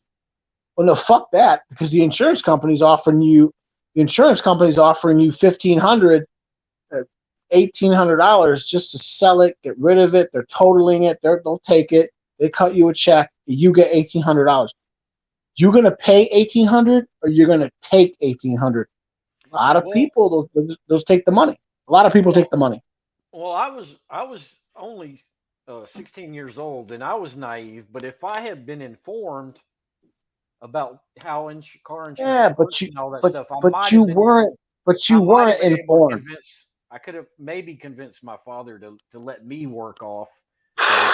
Yeah, if I was informed 2 years ago, I would have sold my car. I would have put it. If I knew a year and a half ago, I would have sold everything. I would have sold the TV I'm watching right now, and I would have sold my car, and I would have taken out a personal loan, and I would have put it all in Dogecoin, and then I'd be a millionaire. But I didn't know. And which coin? Dogecoin, Shiba Inu, Bitcoin, just pick Bitcoin. One. Let's get it. Dirty business, whatever you want to call it. Just pick one. A lot of them are doing good. Dogecoin. Yeah, no, right now I have some money in Dogecoin. Dogecoin has been going up a lot in the last. I made over $1,000 in the last like 8 days just in Doge. So you know what I need to do? I need to go to India and I need to find a real pretty tall girl from Punjab, and we can get married. And then she could divorce me and take all my money. She could take all my money. How's that sound, boys? You like that? I can get some Punjabi mummy. not Punjabi mummy. not I'm sorry, what? so not only you'll get your shit stolen away from you, you'll get beat up pretty bad as well. So Yeah, no, I mean, so by all means, like, come on over. I'll set you up with someone. the girls, I hear the Punjabi girls are the prettiest girls in all of India. They're all tall. Is that true? They're all tall. They're all skinny. They're all white. They're like the whitest Not girls of India. They nah, all look like models. not necessarily. Okay. I mean, if you go to there is another state called West Bengal. So I believe, Bengal, West Bengal. Yeah. Uttar Pradesh, Himachal Pradesh, Jharkhand. Hey, is it true? Is it true that Jharkhand is like the Texas of India? All the outlaws, the thugs, the criminals. Hey, you guys, I'm gonna drop out now. I've got some. Oh yeah. Go ahead, bro. Imminent bio functions coming up, and it's getting really late here. Yeah, go ahead, bro. I'm gonna go take a piss right now. OTS Factory, go ahead, take it over, and then what's his name? Thread, thank you so much for joining the stream. We'll hook up again. What are you doing next month? We'll meet up again, and it was great talking to you. Go ahead, OS Stream. All right, OTS Factory. Okay. Thanks for having me, guys, and I'm looking forward to hooking up with you guys next time. Yeah, nice talking to you, Thread. Bye-bye. Good to meet you, sir. Okay, so I believe I'll have to wait for Cowboy to come back because I have a great answer for him. Yeah, right. So I'm right here. I'm about to Okay. leave for about 60 seconds. Go ahead. Just start talking about. Go ahead. Okay, so you asked about Jharkhand. So, yeah, I mean, like people from Jharkhand were like tribal people, and the thing is that the government wants to take their land, and they don't want to hand it over. So outlaw city. So yeah, Jharkhand is so the government says that they are they are these people are not modern, and they are not they are kind of, I mean, not the most accurate word, but backwards. But like those people say that the government is evil, and they are happy the way they are. So yeah, so that's the struggle. Hold on, give me 1 second. Just finishing up. Yeah. Take your time, no problem. Oh. Yeah. Okay. I'm back. Sorry about that. Yeah, no. So no worries. So what I was saying that in Jharkhand, so yeah, Jharkhand. I thought there's this idea that like when the British came, they were fighting and they were fighting and there were some Indians that would give up, and they gave up right away. But some Indians would not. They would fight. And right. Isn't it true? Like Jharkhand was like they would fight, and so they were kind of seen as like the Texans, here in America, the fighters. The men. There were men who would give up, and there were men who would not give up. And certain. Or can you talk about that for a second? Like who is it true in India? I mean, some of this gets back to like the religion, like the Bhagavad Gita, or like the Vedas. You have these people in the south, you have these people in the north, and the Dravidians, and Who fights? I'm sorry, I don't know. Go ahead. Okay, so I don't want to go for another 2 hours about this topic, but I'll talk about Jharkhand a little. So, like these are tribal people. So what happened was that the government wants to take their land. Like, okay, so now we can debate if the government has the best of intentions, because the government says they want to develop the area, they want to build hospitals and schools and universities, but the people over there, they say that the government wants to just want to grab their land and give it to like big conglomerates and big companies that will exploit those poor people eventually. So what they have done is they have taken arms against the government. So they say that they'll not give up their land. So yeah, so you Sure. can say, so you can say kind of like Texas. So they have taken up arms against the government. So they are kind of outlaws. So they say that they'll not surrender, and they don't believe in the government. But it is slowly like again, it is slowly their entire movement is kind of slowly dying out, because there is another factor of like foreign powers trying to influence those people against our government. So there is that as well. So when you say that, okay, so like Texans, or maybe like any state in the south has taken up arms against the government, so you have to be prepared for like a foreign power, like who is not an ally of the United States, like trying to aid them to undermine your country. Okay. Right. Okay. Yeah. No, Okay. that's interesting. Go ahead. Mhm. Go ahead. No. Just I wanted to segue a little before I forget. You Yes. you told a joke about like 6 women standing Yes. on their head with their like legs wide apart. So what Right. would you call Yes. that? So I would call that WWW. Okay. You get I that? don't understand that. No, I So don't. Say it okay. again. So like 6 women like standing on top of their standing on their heads, and their feet like wide apart. So if the 6 women are like standing like this side by side, so that would make WWW. Oh, yes, I get it now. Yeah, World Yes. Wide Web. Very good. Yeah. Worldwide vagina. Very good. I like that. I like that. So, Okay. One more. Yes. Yes. So okay. Uh, so it's a joke. So uh, life is like a penis. It's happy, relaxed, and dangling freely. It's women that makes it hard. Yeah. There you go. I like that. It's happy. It's dangling freely, and it's It's women relaxed. that make it. Yes. Okay. Yeah. No. I totally get it. Yeah. But the punchline is the best part.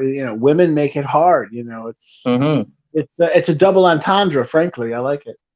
Yeah. Okay. Okay. So, Very good. Cowboy, you're from Chicago. Yes. Do you know CM Punk? No. Who is CM Punk? Okay. I mean, it's quite surprising that you don't know CM Punk. CM Punk is a professional wrestler who's from Chicago, and I used to think that everybody in Chicago knows who CM Punk is. So never mind. So I thought you would like say something about CM Punk, but okay, so you don't know No, him. I'm sorry. Chicago. I mean, Chicago has over 7,000 restaurants. Yes, I'm sure CM Punk is big. Although, no, I'm sorry. I've never heard of them. Can No, you talk about them a little bit? Where are they? CM, Downtown, South no, Side, no, West no, Side? no, Who no, are they? no. I thought you misheard me. CM Punk is a professional wrestler. Oh, a wrestler. Yeah, A wrestler. yeah. No, So, I'm sorry. I'm sorry. I've never heard of him. so his real name is Phil Brooks, and he goes by his name CM Punk. So So when you ask him what does CM means for stands for, he said it's Chicago made. Ah, okay. Yeah. No, I've never heard of them. Yeah, no, I mean, there's so much. Chicago's like Delhi, or Chicago's like Mumbai. There's tons of people. There's so much going on. There's Yeah. all types of culture and going in different directions. I mean, it's hard. It's hard to keep up with it all. I spend most of my time, most of my time working, but when I'm not working, listening to like MGTOW content. I'm politically minded. I'm intellectual. I like learning all types of weird, different, eclectic topics. I read Same a little here. bit. I still listen to music. So but there's so much out there. I mean, you're talking about some wrestler. I thought you were talking about restaurants. I was like, yeah, there's literally thousands and thousands of No, restaurants. I don't blame you. My accent. I said wrestler. My accent probably made you think that I'm talking about a restaurant. But no, it's I For a was saying second, wrestler. yeah. But then you obviously you clarify that. Yeah, Yeah. absolutely. Mhm. Okay. So right. What else I was talking about? Yeah. So Thread was on here, and he was talking about like software.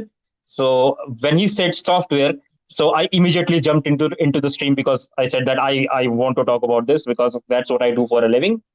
So Sure. he was talking about. So you were saying that you can write an email, you can read an email, and you can watch porn. That's pretty much it, right? So That's it. uh, so yeah. So he was talking about VPNs and PLCs and stuff like that, and it's like that stuff is really interesting. But have you heard about the messaging platform Signal? No. I've heard of VPN. VPN is like an ultra Virtual. secure network where like it's a special network that makes it very hard for people to spy on you or something like that. I have no idea about any of that stuff. Go ahead. Um, okay, so let me tell you a little about VPN, then we'll jump into Signal. So Sure. VPNs, a VPN is stands for Virtual Private Network. So there are basically two reasons why people use VPN. The first reason is like if you want to watch some like really freaky porn that you like, so it's not available in your location. So you connect to a VPN and you switch to another country, and then you can watch that stuff. The second reason is that okay, let's say that you have a Wi-Fi router at your home, okay, and all the devices connected to that Wi-Fi router is in we call that it is in a private network, okay, Okay. and okay, so what you usually do, no, so I'm guessing here that when you're at home, you turn on the Wi-Fi on your mobile phone, and then you use it to you browse the internet. But once you step out of your home, then obviously you're out of your Wi-Fi range. Then you have to switch to your mobile data. Am I right? Yeah. Yeah, right. So here at home, there's like a home network. Again, Right. try to understand what I'm saying. The words I'm going to use are going to be more simple, more primitive. I don't know what I'm talking about, but I do know like I have a home connection, and then Mm-hmm. I also have a phone. My phone has like I don't even know what it's called. It's like a standard. I think it's called a Wi-Fi. I Right. pay a monthly charge. I pay a monthly bill. I pay every Mm-hmm. month to have a phone service, and my phone has its own electronic internet service. So yeah, right. And so when I leave home, I'm operating off my phone. Does that make any sense? It does. Although, do you have a like a Wi-Fi router, a box in your home that you use to connect to internet? Internet and cable. I'm sorry. Oh yes, internet and cable. I also have cable. Okay.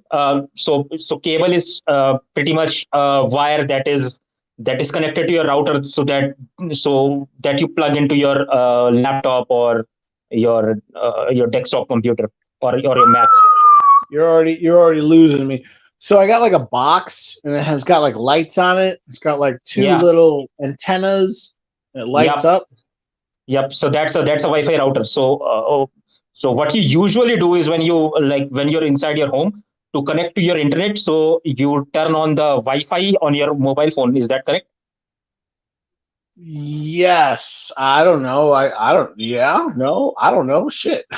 Okay. Nickel Okay. stuff. So I pay money. I pay money every month, and then all that shit. Just yeah. Okay. Go ahead. okay, so I'll try to like really simplify it. So what you usually do is that Yeah. there is I don't expect you to know like every like geeky little thing. So Yeah. what I'm going to do is No. I'm going to really simplify it. So there is a so you have a Wi-Fi, like the thing that has couple of lights and you have antennas. So when you're in your home, so you connect to that Wi-Fi, so that and it connects to the internet. So that way you have internet connection to your phone. Let's say Yes. that I'm also there at your house, and I say, cowboy, I want to connect to the internet. What's your Wi-Fi password? So you give me your Wi-Fi password. So now I can connect to the internet using your Wi-Fi. So now we both of us are in what do you call it, a single network, in the same network, in your same home network, right? Yes. But when you step out of your house, so now you're not in the range of that Wi-Fi, so you have to turn on your mobile data. So like whatever plan do you have, Verizon, AT&T, so Yeah. then Yeah. you use Whatever that. company. Yeah. Yeah, so then you use that. So what VPN does is that, okay, so now that I'm not at home, uh, so if I'm remember, I'm still at your home. I connect to a VPN and you connect to the same VPN.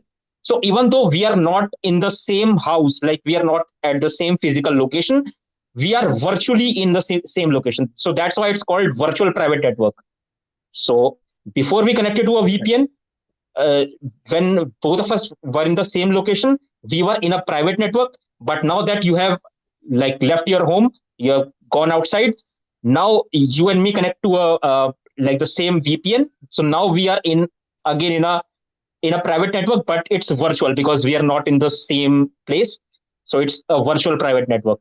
So virtual private network is very important. Let me tell you why. Uh, like because I don't want to share my data with the big companies like Google, Microsoft. I don't do that. So what I do is I have a small server running at my home, and all of my data is on that server. So when I like go out of my house, I connect to the VPN, and my server is connected to the VPN. So I still have access to that data. So I'm Yeah. not very uh, fond of sharing my private data with like my personal data with these big companies. Sure. Sure. Okay. So, what I would say to that is, I don't know what the hell you're talking about, and that's good. That's good because you obviously do, and that's all very fascinating. I just pay the the internet. I just pay the internet people every month, and they take care of me. Yeah, no, I must claim so much ignorance. You sound like an expert. I don't know any of that stuff, but yeah, I mean, I get the basic concept. I mean, I understand that there is a desire among people throughout the world to use VPNs, mostly because they want to avoid government surveillance. Um, People will say, "Oh no, they're trading child pornography, or they're terrorists, or something like that." But the Right. VPN is basically just like a secret.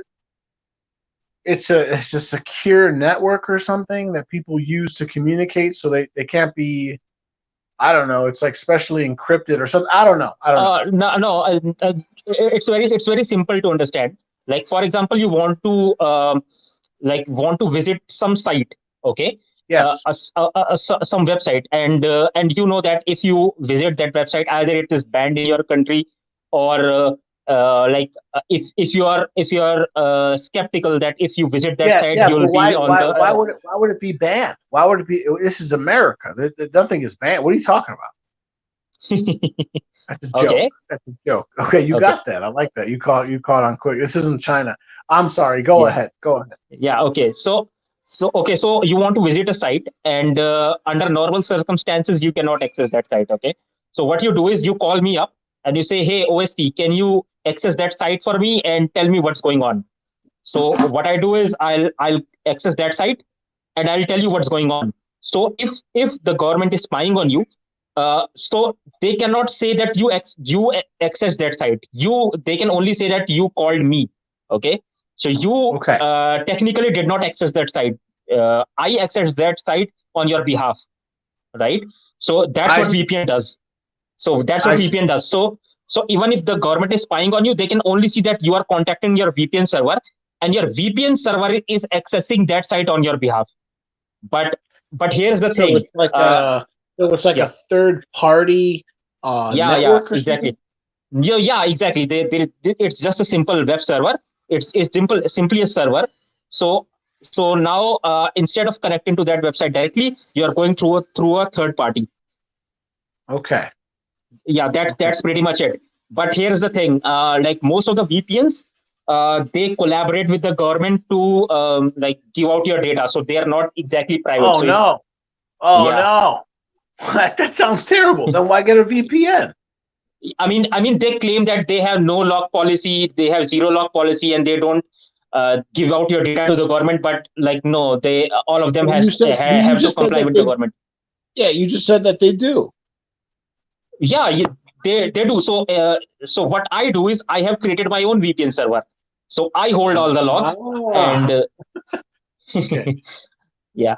So No, yeah, it's like they build a bigger mouse, they build a better mouse, they build a faster cat, they build a faster cat, they build a better mouse. It's like a cat and mouse game. exactly. Okay, okay, Okay. So okay. now, Kawai, now jumping to Signal. Do you use WhatsApp? What? Huh? What? Do you use WhatsApp? Sorry, WhatsApp. I don't understand you.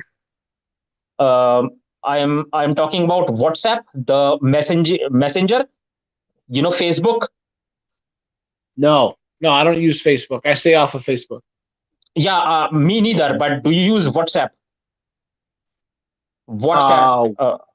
What's up? WhatsApp? WhatsApp. Yeah. WhatsApp? No. I'm sorry. I don't use WhatsApp. I never heard of it. But you've never heard of WhatsApp? No. Wow. Okay. So Yeah. I'm sorry. So in order to communicate with your friends, like to send them messages and stuff, what do you use?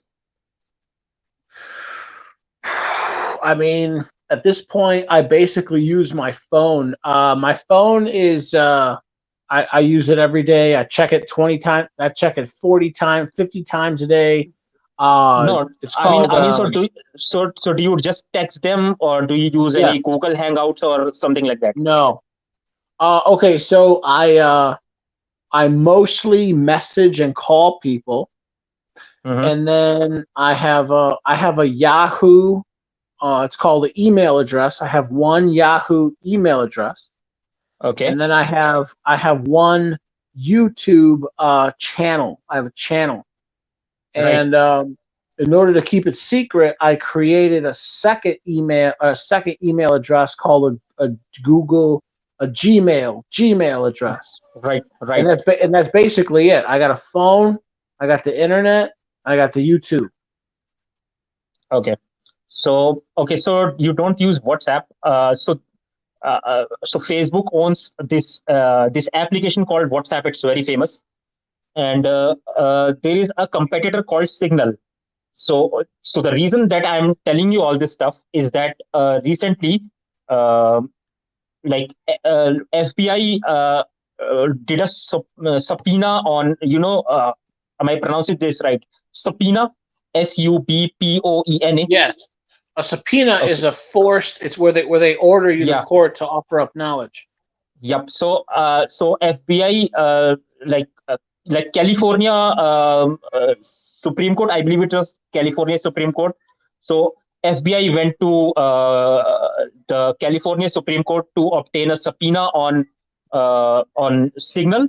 So they sent a what do you call it? A subpoena thing to this company called Signal, saying that okay, so this is the phone number, and you have to give us all the details that you have on this person, like personal photos, like call history and everything. So Signal just came back and said that we don't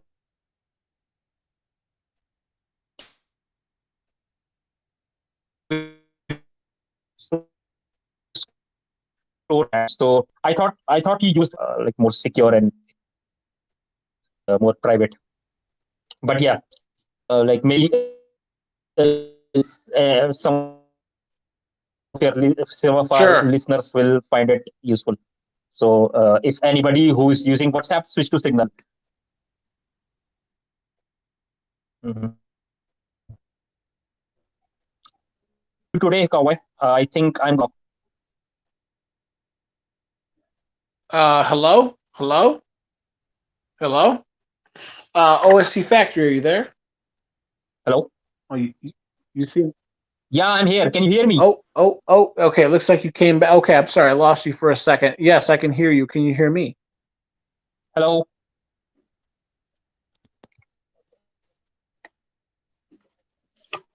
Yeah, I was just saying that that's all I have for you today, and I have to drop off right about now.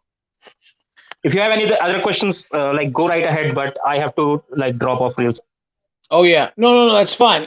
I'll let you go. Right now is the perfect time to go. All right, listen, OTS Factory. It was a pleasure. I just finished this big bottle of champagne. It was great. I hope you're doing okay. It's Wow. great to hear you. It's great to hear your voice. I'll leave it at that. And I hope you call in again. Everyone, it was a pleasure. We went over 3 Sure. hours. I had a lot to drink, so I'm inebriated. I'm drunk right now. It was a total pleasure. I hope all of you are doing well. Blessed be to the South. Blessed be to Canada. All you boys, take care. Blessed be to India. Everything good, gentlemen. Take care. Hey, I'm out. Cowboy. Bye. Cowboy. Hello. Oh, wait. I'm sorry. What? Hello. Yeah. I would be remiss if I don't say this. Let's go, Brandon. I'm sorry. What? Let's go back to what? Hello. I would be. Yeah, I said let's go, Brandon. I can't hear you. You said something like I would be remiss to blah blah blah blah blah. You would be remiss to what now? I would be remiss if I don't say let's go, Brandon. Oh, let's go, Brandon. Yes. Yeah, let's go, Brandon. No, it's totally true. I mean, it's sad. I mean, the elections were stolen. The big money movers, they came in, they bought it, they stole it. The machines, they're electronic. It's a crime. It's a crime. There's nothing I can do. I'm just one. I'm a white man. I'm a white man. I'm a white boy Mexican from the north side of Chicago. I truck. There's nothing I can do. I'm not a big time money millionaire. Right. I wish I was a slumdog millionaire from Mumbai, and then everyone would love me and be like, "Oh, Joe, we love you." And some girl from Punjab would be like, "Oh, Joe, I love you so much. Oh, I love you," and then everything would be great. But that's not how it is. So I'll leave it at that. OTS Factory or OST Factory. It was a pleasure. It was great to hear from you. Call in next month. Please call in next month. I'll leave it right there. You gentlemen take care. All right, I got to go. Bye. Okay, bye-bye. Take care.